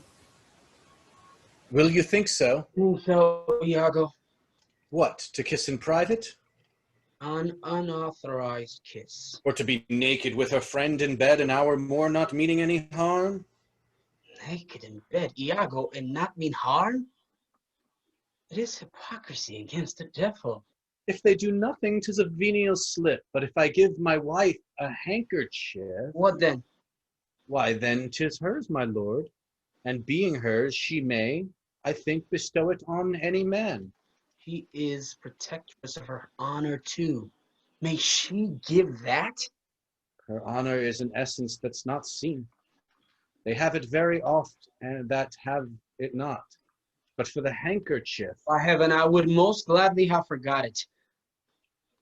Thou saddest. Oh, it comes o'er my memory, as does the raven o'er the infected house, boding to all. He had my handkerchief. What if I had said I had seen him do you wrong, or heard him say... Has he said anything? He hath, my lord, but be you well assured, no more than he'll unswear. What has he said? Faith, that he did. I know not what What? he did. Why? Lie. With her? With her, on her, what you will. Lie with her, lie on her. We say lie on her when they belie her. Lie with her. Zoons, that's fulsome. Handkerchief. Confessions, handkerchief. To confess and to be hanged for this labor. Is it possible? Confess. Handkerchief. Work on my medicine, work. Thus credulous fools are caught, and man worth and chaste dames even thus. All guiltless meet reproach. Oh, devil, dost thou mock me? I mock you not, by heaven. What would you bear your fortune like a man? I, a horned man's monster and a beast. Did he confess it? Good sir, be a man. Think every bearded fellow that's but yoked may draw with you? There's millions now alive that nightly lie in those unpropered beds which they dare swear peculiar. Your case is better. Or 'tis but the spite of hell that friends arch mock, to lip a wanton in a secure couch, and to suppose her chaste? No, let me know, and knowing what I am, I know what she shall be. Oh, thou art wise. 'Tis certain. Stand you a while apart. Confine yourself but in a patient list. Before you were here, overwhelmed with your grief, a passion most unsuiting such a man, Cassio, came hither. I shifted him away and laid good excuse upon your ecstasy, bade him anon return and here speak with me, that which he promised. Do but encave yourself, and mark the fleers, the gibes and notable scorns that dwell in every region of his face. For I will make him tell the tale anew, where, how oft, how long ago, and when he hath, and is again to cope your wife. I say but mark his gesture, marry, patience, or I shall say you are in all, that you are all in all in spleen and nothing of a man. Thou hear, Iago? I will be found most cunning in my patience, but dost thou hear? Most bloody. But yet keep time in all. Will you withdraw? Now will I question Cassio of Bianca, a huswife that by selling her desire buys herself breads and clothes. It is a creature that dotes on Cassio, as 'tis the strumpet's plague to beguile many and be beguiled by one. He, when he hears of her, cannot refrain from the excesses of laughter. Here he comes. As he shall smile, Othello shall go mad, and his unbookish jealousy must construe poor Cassio's smiles, gestures, and light behaviors quit the wrong. How do you now, Lieutenant? Ah, the worse than you give me the addition whose want even kills me. Lie, Desdemona, well, and you are sure on't. Now, if this suit lay in Bianca's power, how quickly should you speed? Alas, poor caitiff. Laughs already. I never knew woman love man so. Oh, alas, poor rogue, I think in faith she loves me. Now he denies it faintly and left it. She gives it out that you shall marry her. Do you intend it?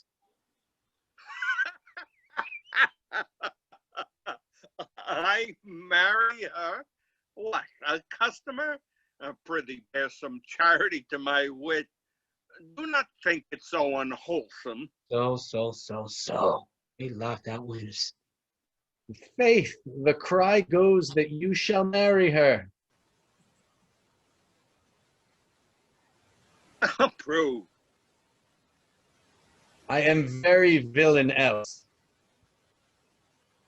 This is the monkey's own giving out. She is persuaded I will marry her out of her own love and flattery, not out of my promise.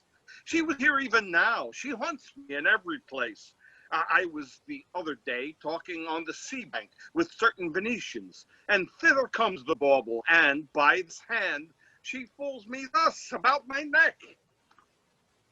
Oh, crying, oh, dear Cassio. As it were, his gesture imports it.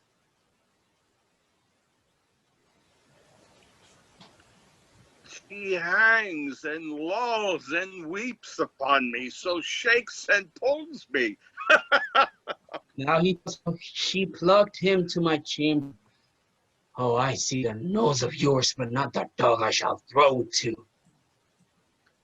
Well, I must leave her company. Before me, look where she comes. Oh, 'tis such another filch, marry a perfumed one. What do you mean by this haunting of me? Let the devil and his damn haunt you. What did you mean by that same handkerchief you gave me even now? I would find fool to take it. I must take out the work, a likely piece of work that you should find it in your chamber and not know who left it there. This is some minx's token, and I must take out the work. There, give it to your hobby horse. Wheresoever you had it, I'll take out no work on it. How now, my sweet Bianca? How now? How now? Heaven, that should be my handkerchief. If you'll come to supper tonight, you may. If you will not, come when you are next prepared for. After her. Faith, I must. She'll rail in the streets, else. Will you sup there? Faith, I intend so. Well, I may chance to see you, for I would very fain speak with you. Prithee, come, will you? Go to, say no more. Shall I murder him, Iago? Did you perceive how he laughed at his vice? Oh, Iago. And did you see the handkerchief? Was that mine? Yours, by this hand. And to see how he prizes the foolish woman, your wife, She gave it him, and she hath given it to his whore. A fine woman, a fair woman, a sweet woman. Nay, you must forget that. Aye, let her rot and perish and be damned tonight, for she shall not live. Oh, my heart is turned to stone. I strike it and it hurts my hand. Oh, the world has not a sweeter creature. Might lie by an emperor's side and command him tasks. So delicate with her need, an admirable musician. Oh, she will sing the savageness out of a bear. So high and plenteous wit and invention. He's the worse for all this. No, 1,000 times. And then, gentle condition. But yet the pity of it, Iago. Oh, Iago, the pity of it, Iago. If you are so fond over her iniquity, give it her patient to offend.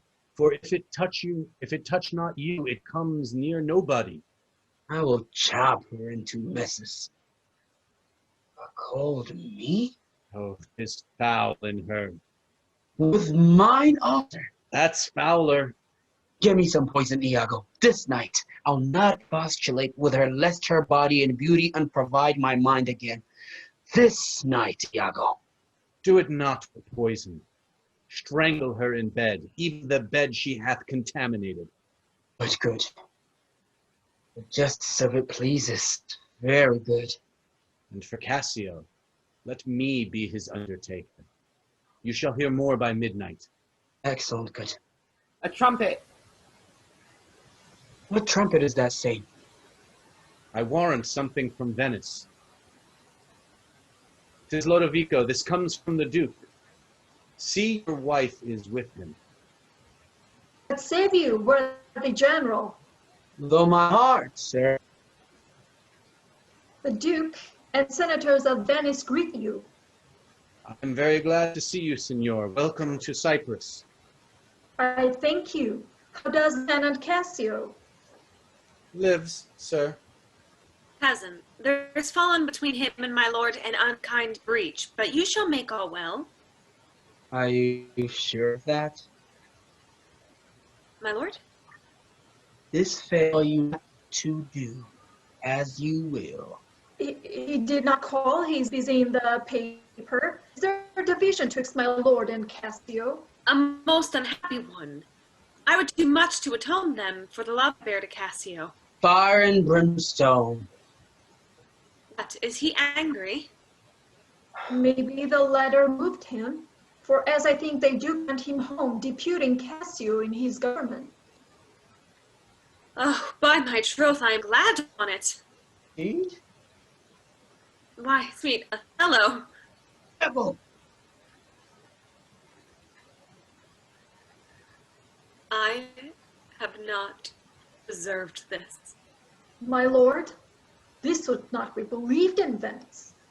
Though I should swear I saw it, 'tis very much make her amends, she weeps. Oh, devil, devil, that the earth could teem with woman's tears. Each drop she falls and prove a crocodile.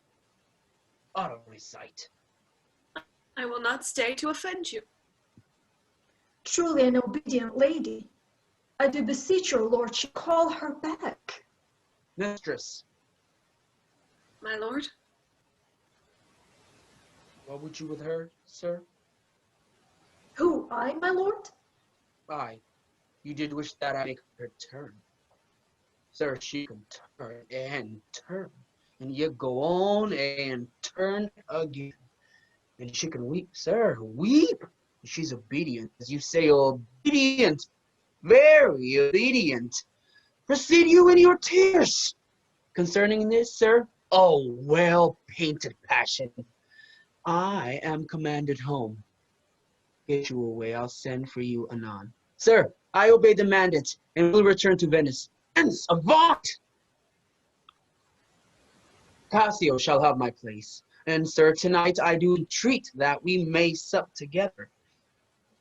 You are welcome, sir, to Cyprus, goats and monkeys. Is this the noble Moor, whom our full senate call all in all sufficient? Is this the nature whom passion could not shake? Whose solid virtue the shot of accident nor dart of chance could neither graze nor pierce? He is much changed. Are his wits safe? Is he not light of brain? He's that he is. If what he might he is not, I would to heaven he were. What? Strike his wife? Faith, that was not so well, yet would I knew that stroke would prove the worst. Is it his use? Or did the letter work upon his blood and you create this fault? Alas, alas, it is not the honesty in me to speak what I have seen and known. You shall observe him, and his own courses will denote him so that I may save my speech. Do but go after and mark how he continues. I am sorry that I am deceived in him.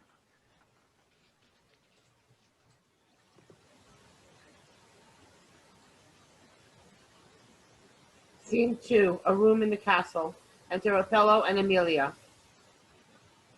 You've seen nothing then? Nor ever heard, nor ever did suspect. Yes, you have seen Cassio and she. But then I saw no harm, and then I heard each syllable that breath made up between them. What, did they never whisper? Never, my lord. Nor send you out of the way? Never. To fetch her fan, her gloves, her mask, nor nothing? Never, my lord. It's strange. I durst, my lord, to wager she is honest. Lay down my soul at stake if you think other. Remove your thought, it doth abuse your bosom. If any wretch have put this in your head, let heaven requite it with the serpent's curse. For if she be not honest, chaste, and true, there's no man happy. The purest of their wives is foul and slander. Bid her thither. Go. She says enough. Yet she's a simple bawd that cannot say as much. This is a whore, a closet lad in key of the secret. And yet she'll kneel and pray. I have seen her do it. My lord, what's your will? Pray you, Chuck. Come hither. What is your pleasure? Let me your eyes. Look at my face. What horrible fancy is this? Some of your function is true. Leave procreants alone and shut the door. Cough or cry ham if anybody come. Your mystery, nay, dispatch. Upon my knees, what doth your speech import? I understand the fury in your words, but not the words. Why? What art thou? Your wife, my lord. Your true and loyal wife. Come. Swear it. Damn thyself, lest, like one of heaven, the devils themselves should fear to seize thee. Heaven doth truly know it. Heaven truly knows that thou art false as hell. To whom, my lord? With whom? How am I false? Oh, Desdemona, away, away, away! Alas, the heavy day. Why do you weep? Am I the motive of these tears, my lord? Had it pleased heaven to try me with affliction, had to rain all kinds of sores and shames on my bare head, steep me poverty to the very lips, give to captivity me and my utmost hopes, I should have found in some place of my soul a drop of patience.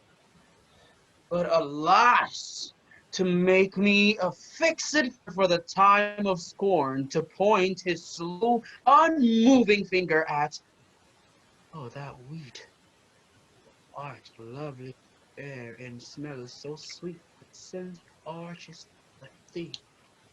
Thou hadst ne'er been born. Alas, what ignorant sin have I committed? Was this fair paper this most goodly book made to write whore upon? What committed? Committed? O thou public commoner, I should make very gorgeous of my cheeks, thou wouldst to cinders burn up modesty. I but speak thy deeds. What committed? Heaven knows at it, and the moon wind, the bawdy wind that kisses all it meets, is hushed within the hollow mine of earth, and will not hear it. What committed? Impudent strumpet. By heaven, you do me wrong. Are you not a strumpet? No, as I am a Christian. If to preserve this vessel for my lord from any other foul, unlawful touch be not to be a strumpet, I am none. What? Not a whore? I cry you mercy then. I tell you for that cunning whore of Venice thou married with Othello. You mistress! Have the office opposite to St. Peter and keep the gate of hell. You.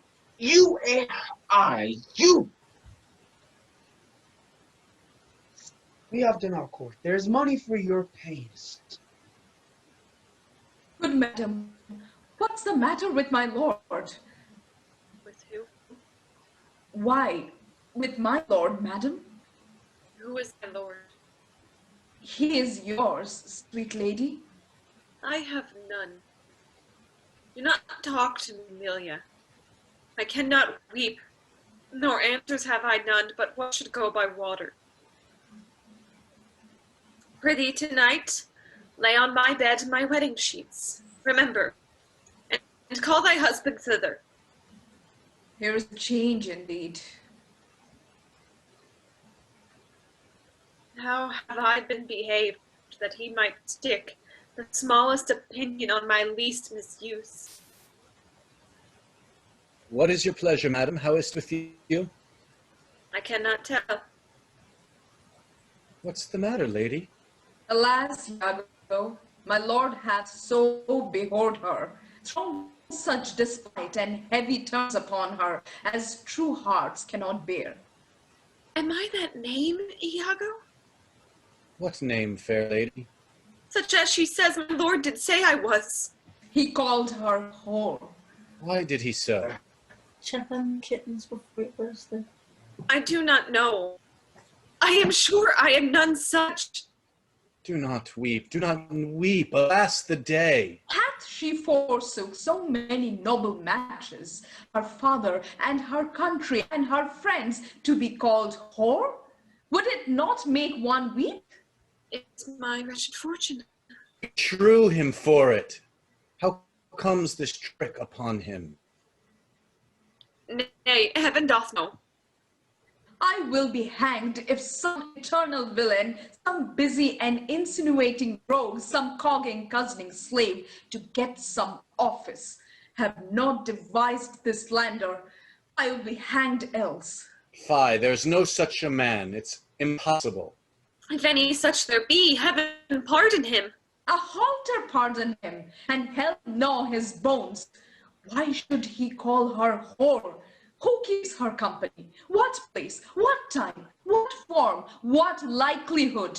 The Moors abused by some most villainous knave, some base notorious knave, some scurvy fellow. Oh, fie upon them!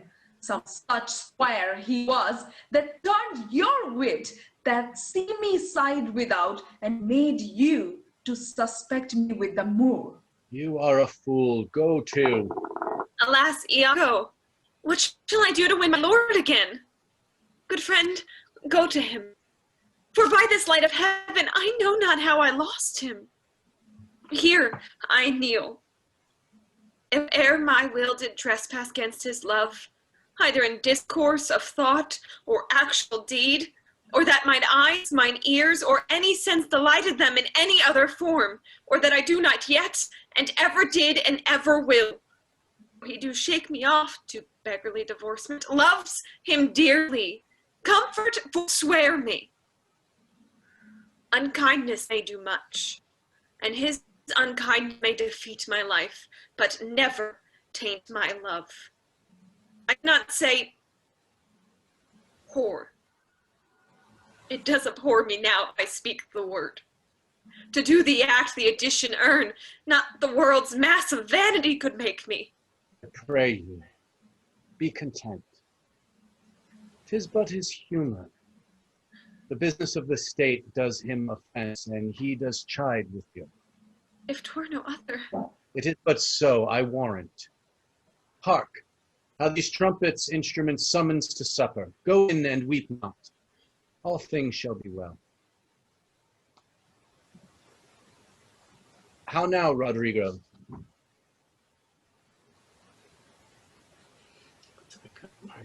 I do not find that thou dealest justly with me. But in the contrary? Every day thou deftest me with some device, Iago, and rather, as it seems to me now, keepest from me all conveniency, then suppliest me with the least advantage of hope. I will indeed no longer endure it, nor am I yet persuaded to put up in peace what already I have foolishly suffered. Will you hear me, Roderigo? Faith, I have heard too much, for your words and performances are no kin together. You charge me most unjustly. With naught but truth.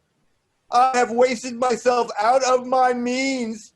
The jewels you have had from me to deliver to Desdemona would have corrupted a votaress.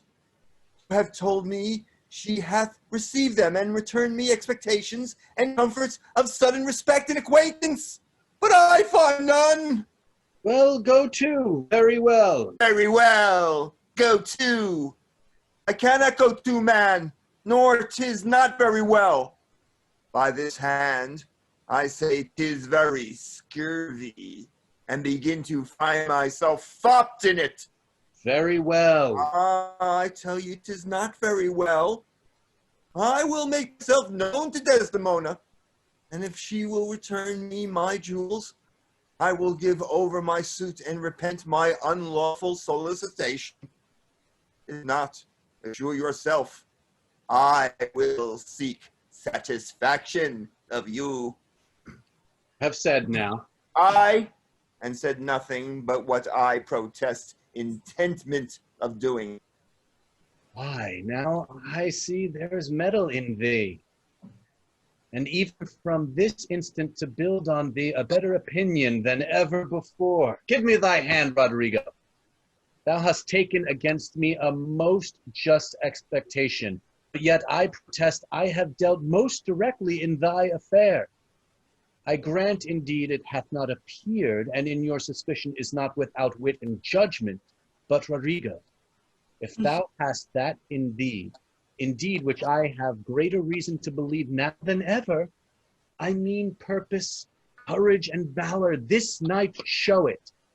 If thou the next night following enjoy not Desdemona, take me from this world with treachery and device engines for my life. Well, what is it?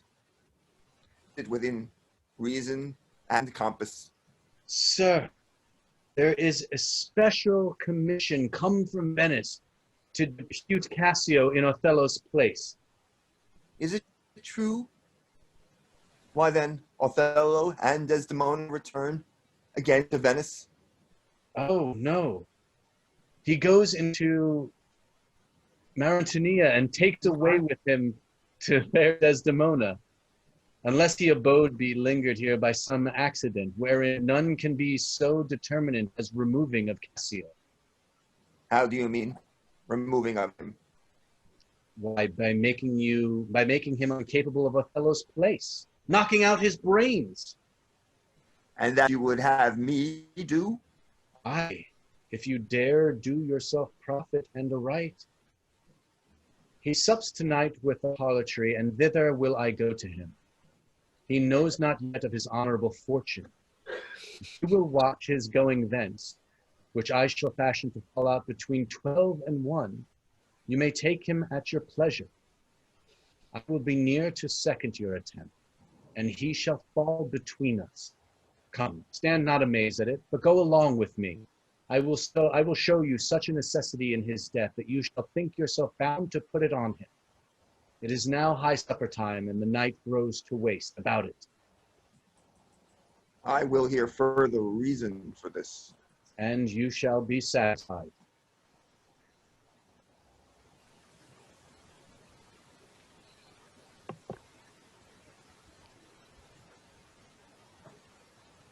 Scene 3, another room in the castle. I do beseech you, sir, trouble yourself no farther. Oh. Pardon me, it will do me good to walk. Madam, good night. I humbly thank your ladyship. Your honor is most welcome. Will you walk, sir? Oh, DESDEMONA. My lord? Get your bed only instant. I will be returned forthwith. Dismiss your attendant there.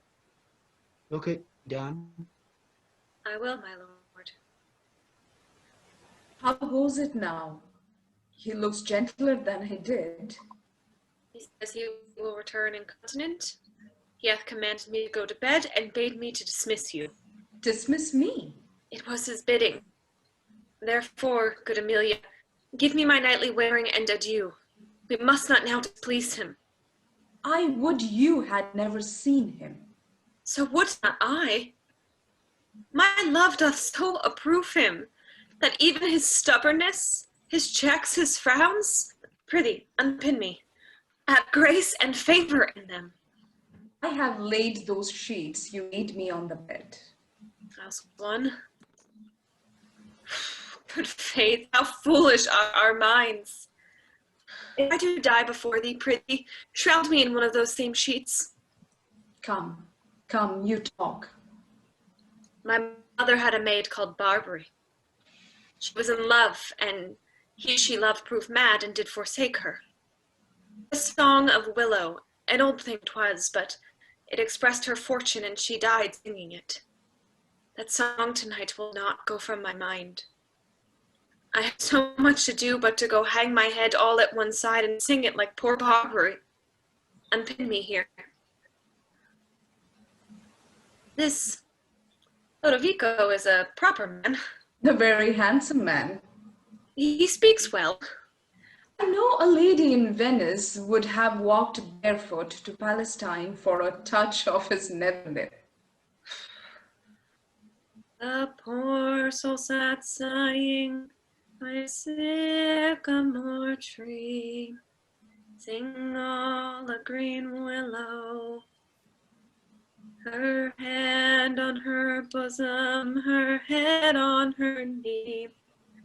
Sing willow, willow, willow. The fresh streams ran by her and murmured her moans.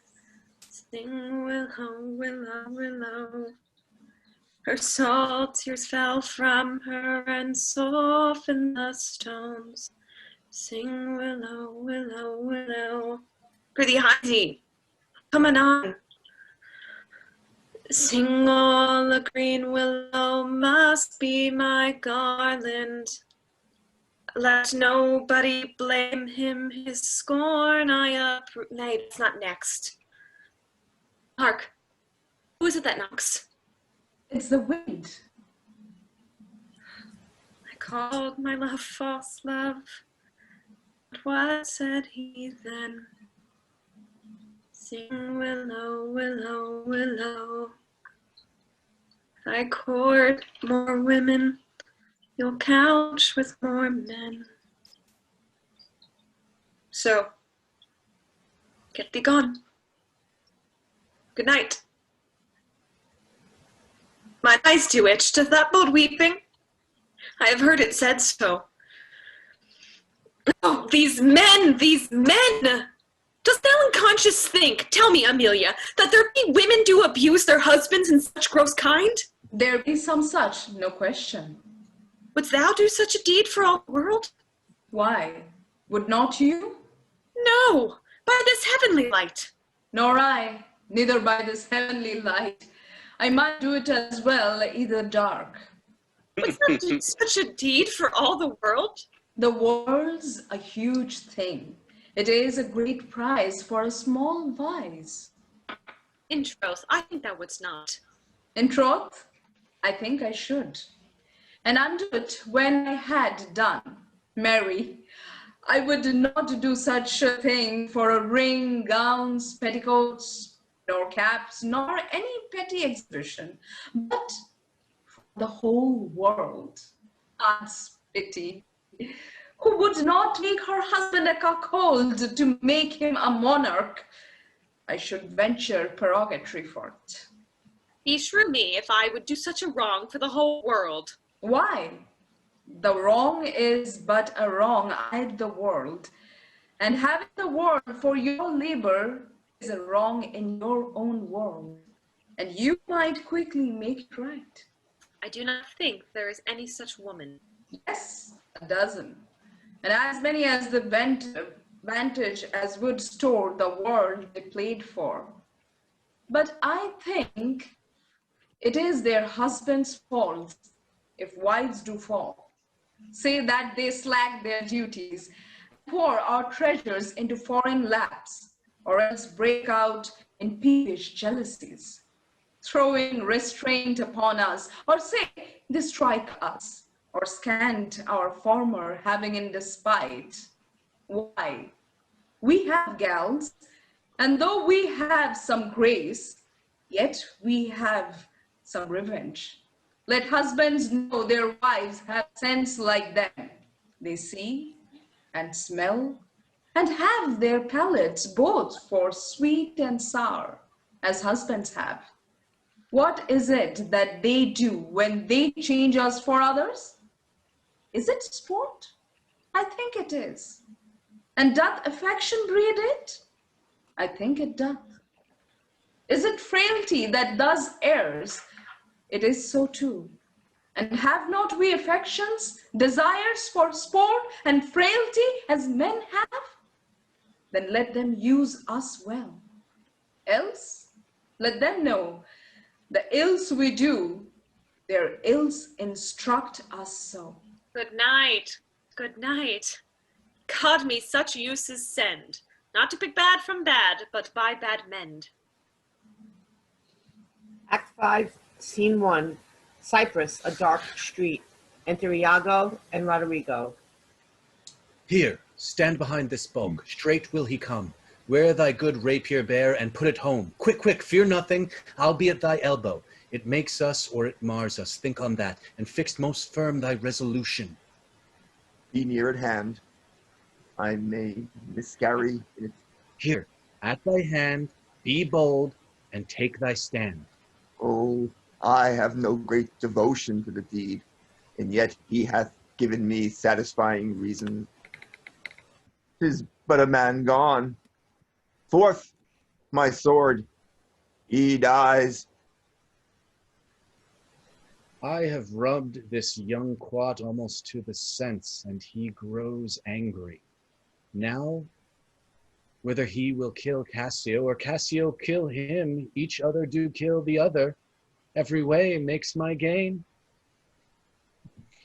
Live Roderigo, he calls me to a restitution large of gold and jewels that I bobbed from him as gifts to Desdemona. It must not be, if Cassio do remain. He hath a daily beauty in his life that makes me ugly. And besides, the more may unfold me to him. There stand I in much peril. No, he must die. Be it so, I hear him coming. I know his gait. 'Tis he. Villain, thou diest! He thrusts at Cassio. Ah! Ah! That thrust has been mine enemy indeed. But that my coat is better than thou knowest, I will make proof of thine. Cassio draws and stabs Roderigo. Oh, I am slain! Iago from behind stabs Cassio in the leg and exits. Ah! I am maimed forever! Help! Oh! Murder! Murder! He falls. Voice of Cassio. Iago keeps his word. Oh, help! Oh, light! A surgeon! 'Tis he. Oh, brave Iago, honest and just, thou hast such noble sense of thy friend's wrong. Thou teachest me. Minion, your dear lies dead, and your unblessed fate highs. Trumpet, I come.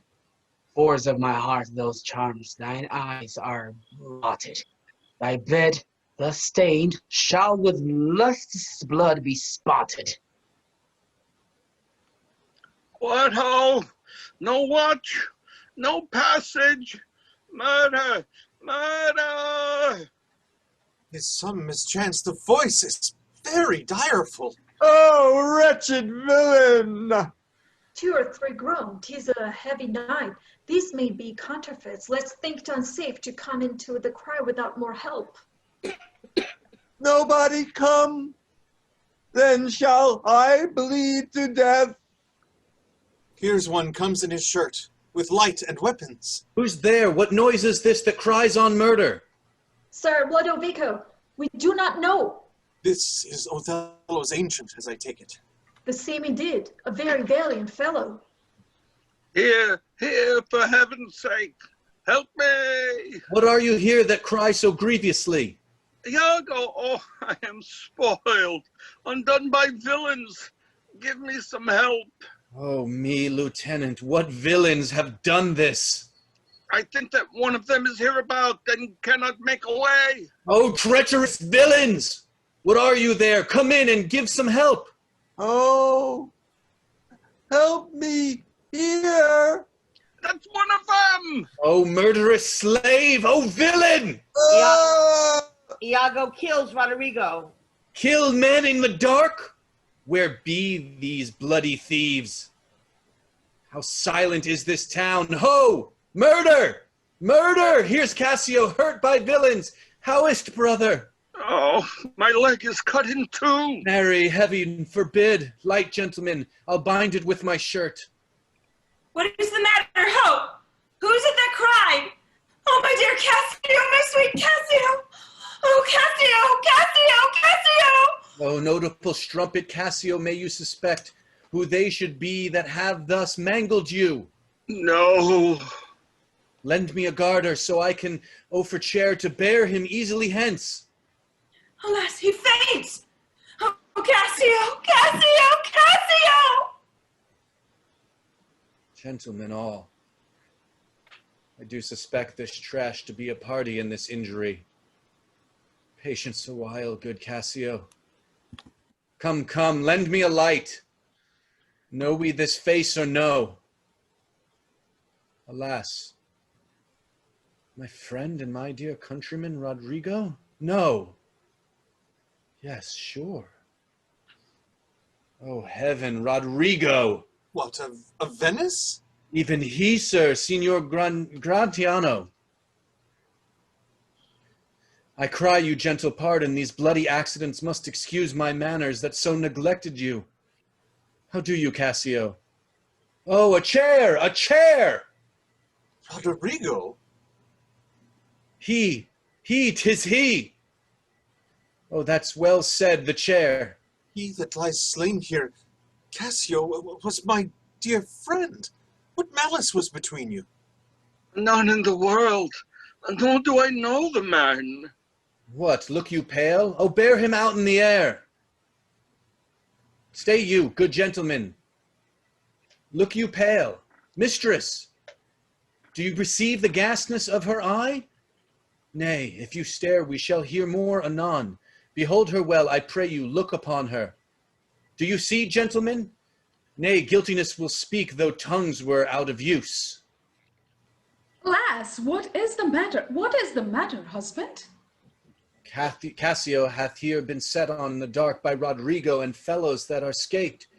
He is almost slain, and Roderigo dead. Alas, but gentlemen, alas, good Cassio. This is the fruits of whoring. Prithee, Emilia, go now of Cassio where he supped tonight. What do you shake at that?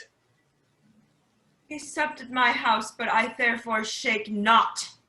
Oh, did he so? I charge you, go with me. Oh, fie upon thee, strumpet! I am no strumpet, but of life as honest as you that thus abuse me. As I?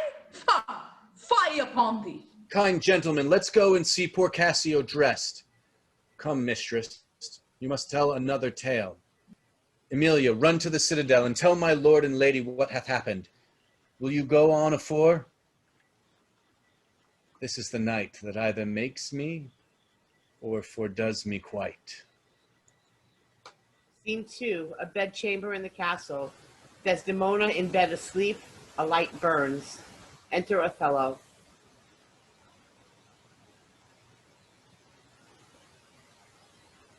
Tis the cause, my soul. I may not name it to you, you chaste stars. 'Tis the cause. If thou not shed her blood, nor scar that whiter skin of hers than snow, and smooth as monumental alabaster, yet she must die, else she'll betray more men. Put out that light.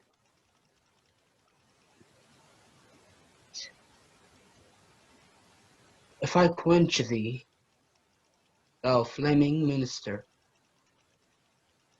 I can again thy former light restore, should I repent me. Once put out thy light, thou cunning pattern of excelling nature, I know not where is that Promethean heat that can thy light bloom.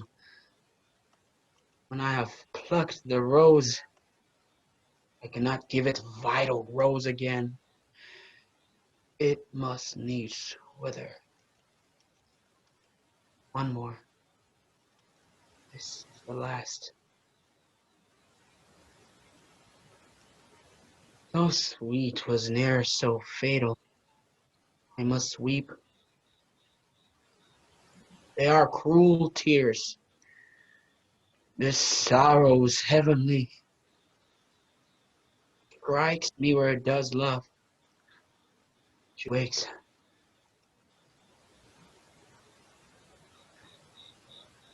Othello? Will you come to bed, my lord? Have you prayed tonight, Desdemona?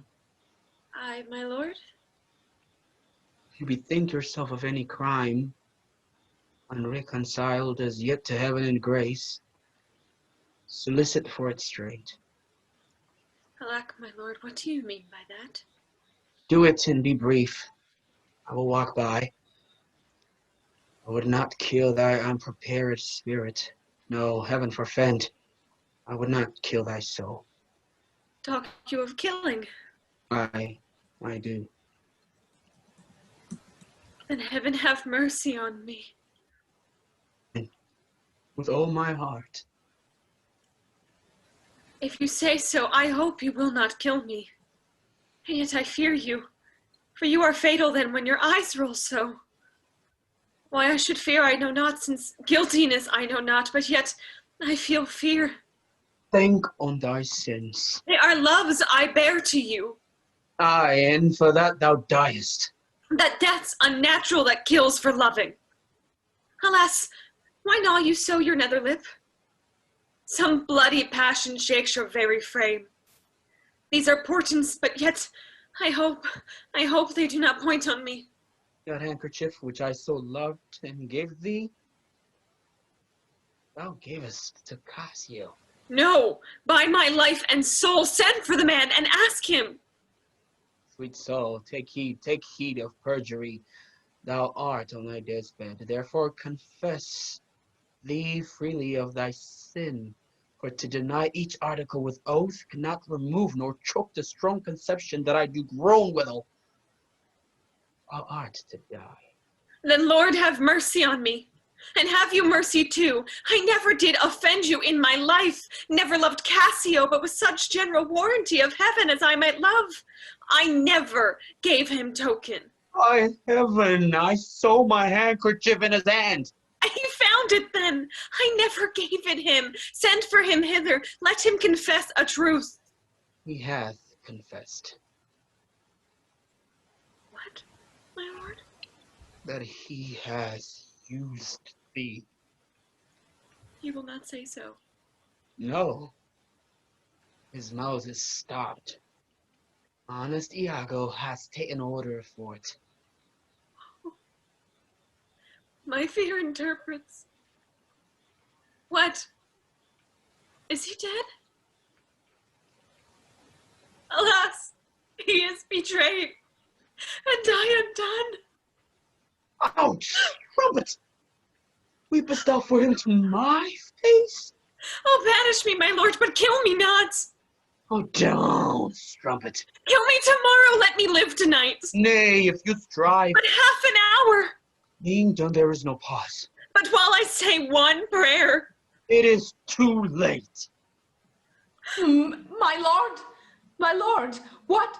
Oh, my lord. What noise is this? Not dead, not yet quite dead. I that I am cruel, yet merciful, I would not have thee linger in thy pain. What? Oh, my lord. Who's there? Oh, good my lord, I would speak a word with you. Yes, 'tis Emilia. By and by. She's dead. 'Tis like she comes to speak of Cassio's death. The noises was here, No more moving. Still as the grave. Shall she come in? Weren't good? I think she starts again. No. What's best to do? If she come in, she'll sure speak to my wife.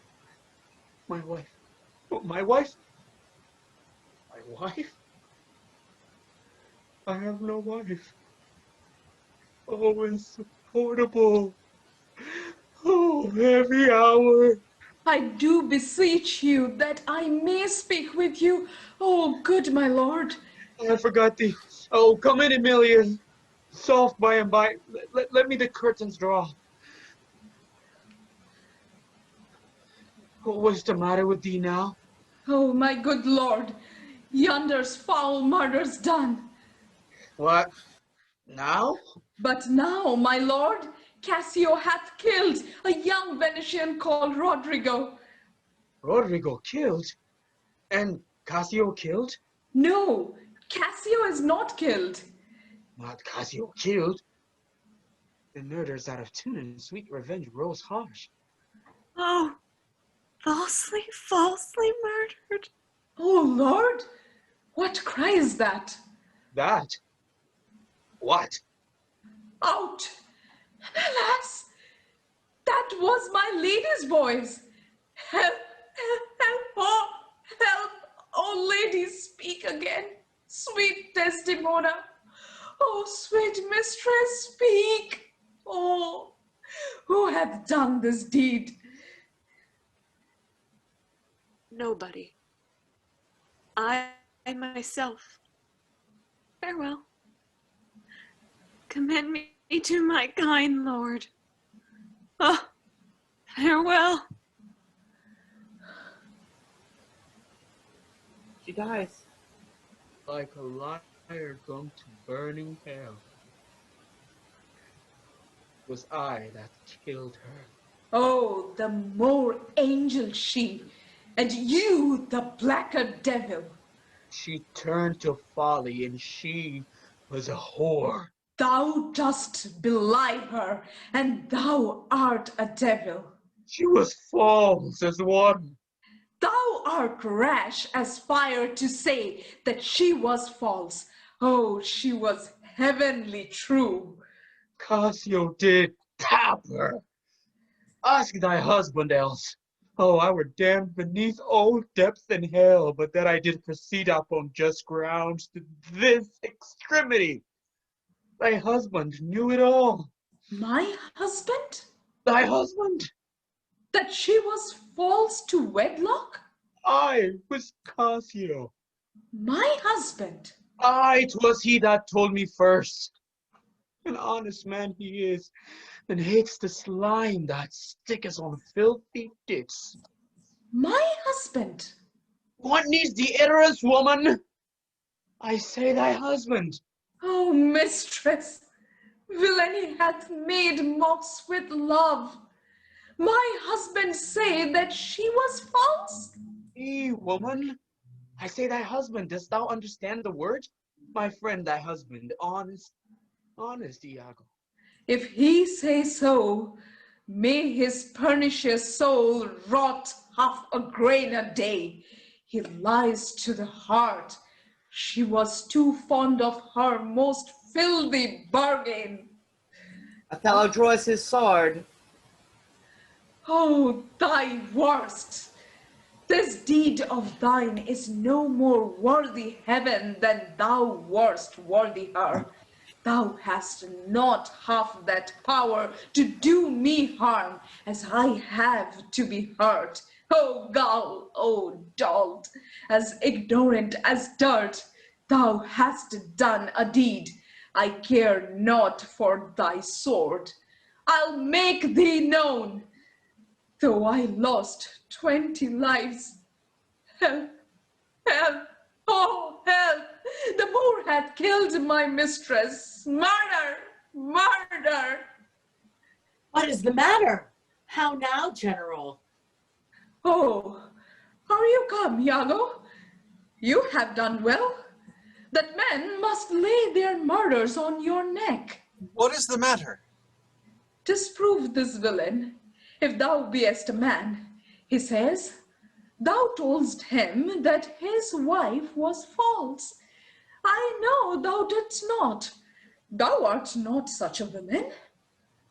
I told him what I thought, and told no more than what he found himself was apt and true. But did you ever tell him she was false? I did. You told a lie? An odious, damned lie? Upon my soul, a lie, a wicked lie? She falls with Cassio? Did you say with Cassio? With Cassio, mistress, go to, charm your tongue. I will not charm my tongue. I am bound to speak. My mistress here lies murdered in her bed. Oh, heavens forfend! And your reports have set the murder on. Oh, monstrous act! Villainy, villainy, villainy! I think upon't, I think, I smelt, oh, villainy. I thought so then, I'll kill myself for grief. Oh, villainy, villainy! What? Are you mad? I charge you, get you home. Perchance, Iago, I'll ne'er go home. Oh. Nay, lay thee down and roar, for thou hast killed the sweetest innocent that e'er did lift up eye. Oh, she was foul, whose breath indeed these hands have newly stopped. I know this act shows horrible and grim, 'tis pitiful. But Iago knows that she was Cassio has the act of shame 1,000 times committed. Cassio confessed it, and she did gratify his amorous works with that recognizance and pledge of love which I first gave her.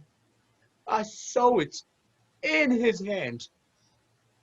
It was a handkerchief, an antique token my father gave my mother. Oh God, oh heavenly God! Zounds, hold your peace! Toil out, I peace? No, I will speak as liberal as the North. Let heaven and men and devils, let them all cry shame against me, yet I'll speak. Be wise and get you home. He draws his sword. I will not. Fie, your sword upon a woman! Oh, thou dull Moor, that handkerchief you speakest of, I found by fortune and did give my husband, for often with a solemn earnestness, more than indeed belonged to such a trifle, he begged of me to steal it. She give it, Cassio?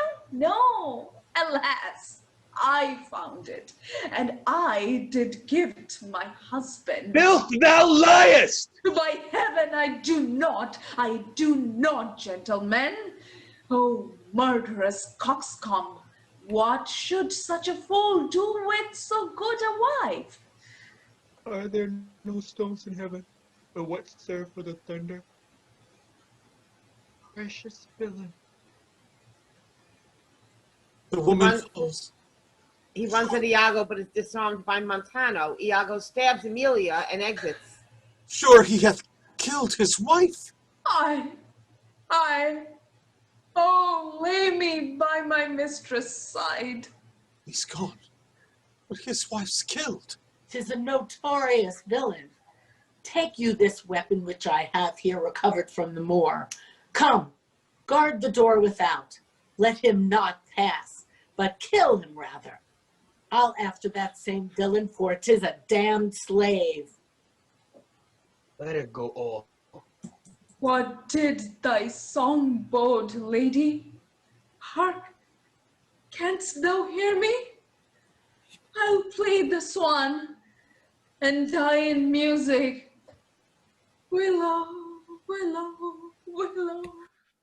Moor, she was chaste. She loved thee, cruel Moor. So come my soul to bliss. As I speak true, so speaking as I think, alas, I die. I have another weapon in this chamber. It is a sword of Spain. Ice roots temper. Oh. Here it is. Uncle, I must come forth. If thou attempt it, it will cost thee dear.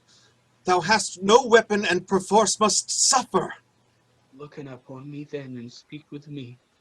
Or, naked as I am, I will assault thee.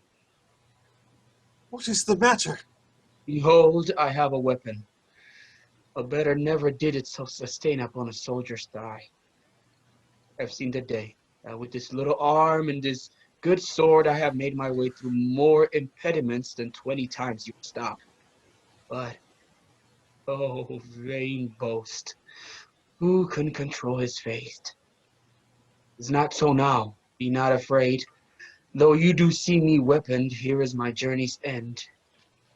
Here is my butt, very sea mark of my utmost sail. He looks to the bed with the bodies of Desdemona and Emilia. How dost thou look now? Oh, ill-starred wench, pale as they smoke. When we shall meet account, this look of thine will hurl my soul from heaven, and fiends will snatch at it. Cold, cold, my girl, even like thy chastity. Oh, cursed, cursed slave, with me, you devils, from the possession of this heavenly sight.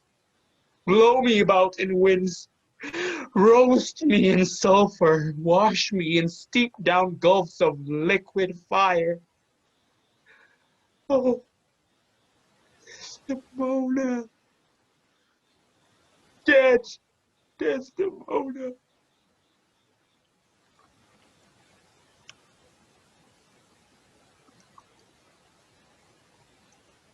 Enter Lodovico, Montano, Cassio, carried in a chair, and officers with Iago, prisoner. Where is this rash and most unfortunate man? That's he that was Othello. Here I am. Where is that viper? Bring the villain forth.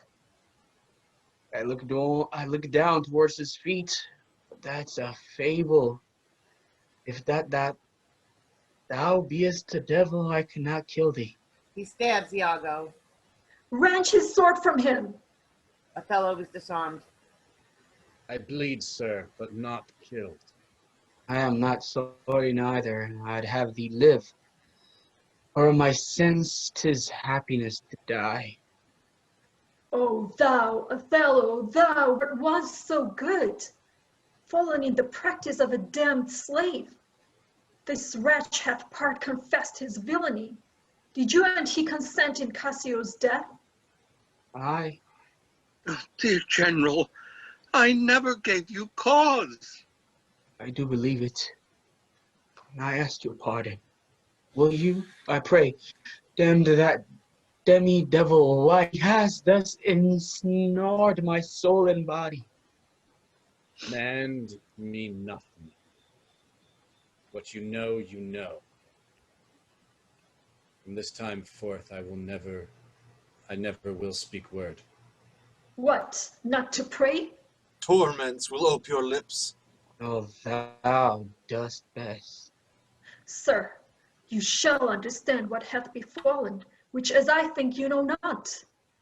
Here is a letter found in the pocket of the slain Roderigo that imports the death of Cassio to be undertook by Roderigo. There is besides in Roderigo's letter how he upbraids Iago, that he made him brave me upon the watch, whereon it came that I was cast. And even but now he spake, after long seeming dead. Iago hurt him. Iago set him on. Oh, villain. Oh, the pernicious caitiff. How came you, Cassio, by the handkerchief that was my wife's? I found it in my chamber, and he himself confessed but even now that there he dropped it for a special purpose, which wrought to his desire. Oh, fool, fool, fool. You must forsake this room and go with us. Your power and your command is taken off, and Cassio rules in Cyprus. For this slave, if there be any cunning cruelty that can torment him much and hold him long, it shall be his. You shall close prisoner rest, till the nature of your fault be known to the Venetian state. Come, bring him away. Talk to you. A word or two before you go. When you shall these unlucky deeds relate, speak of me as I am. Nothing extenuate, nor set down aught in malice. Then must you speak of one that loved not wisely, but too well. Of one not easily jealous, but being wrought, perplexed in the extreme. Of one whose hand, like the base Judean, threw a pearl away, richer than all his tribe. Set you down this, and say besides, that in Aleppo once, where a malignant and a turbaned Turk beat a Venetian and traduced the state, I took by the throat that circumcised dog and smote him thus. He stabs himself. Oh, bloody period.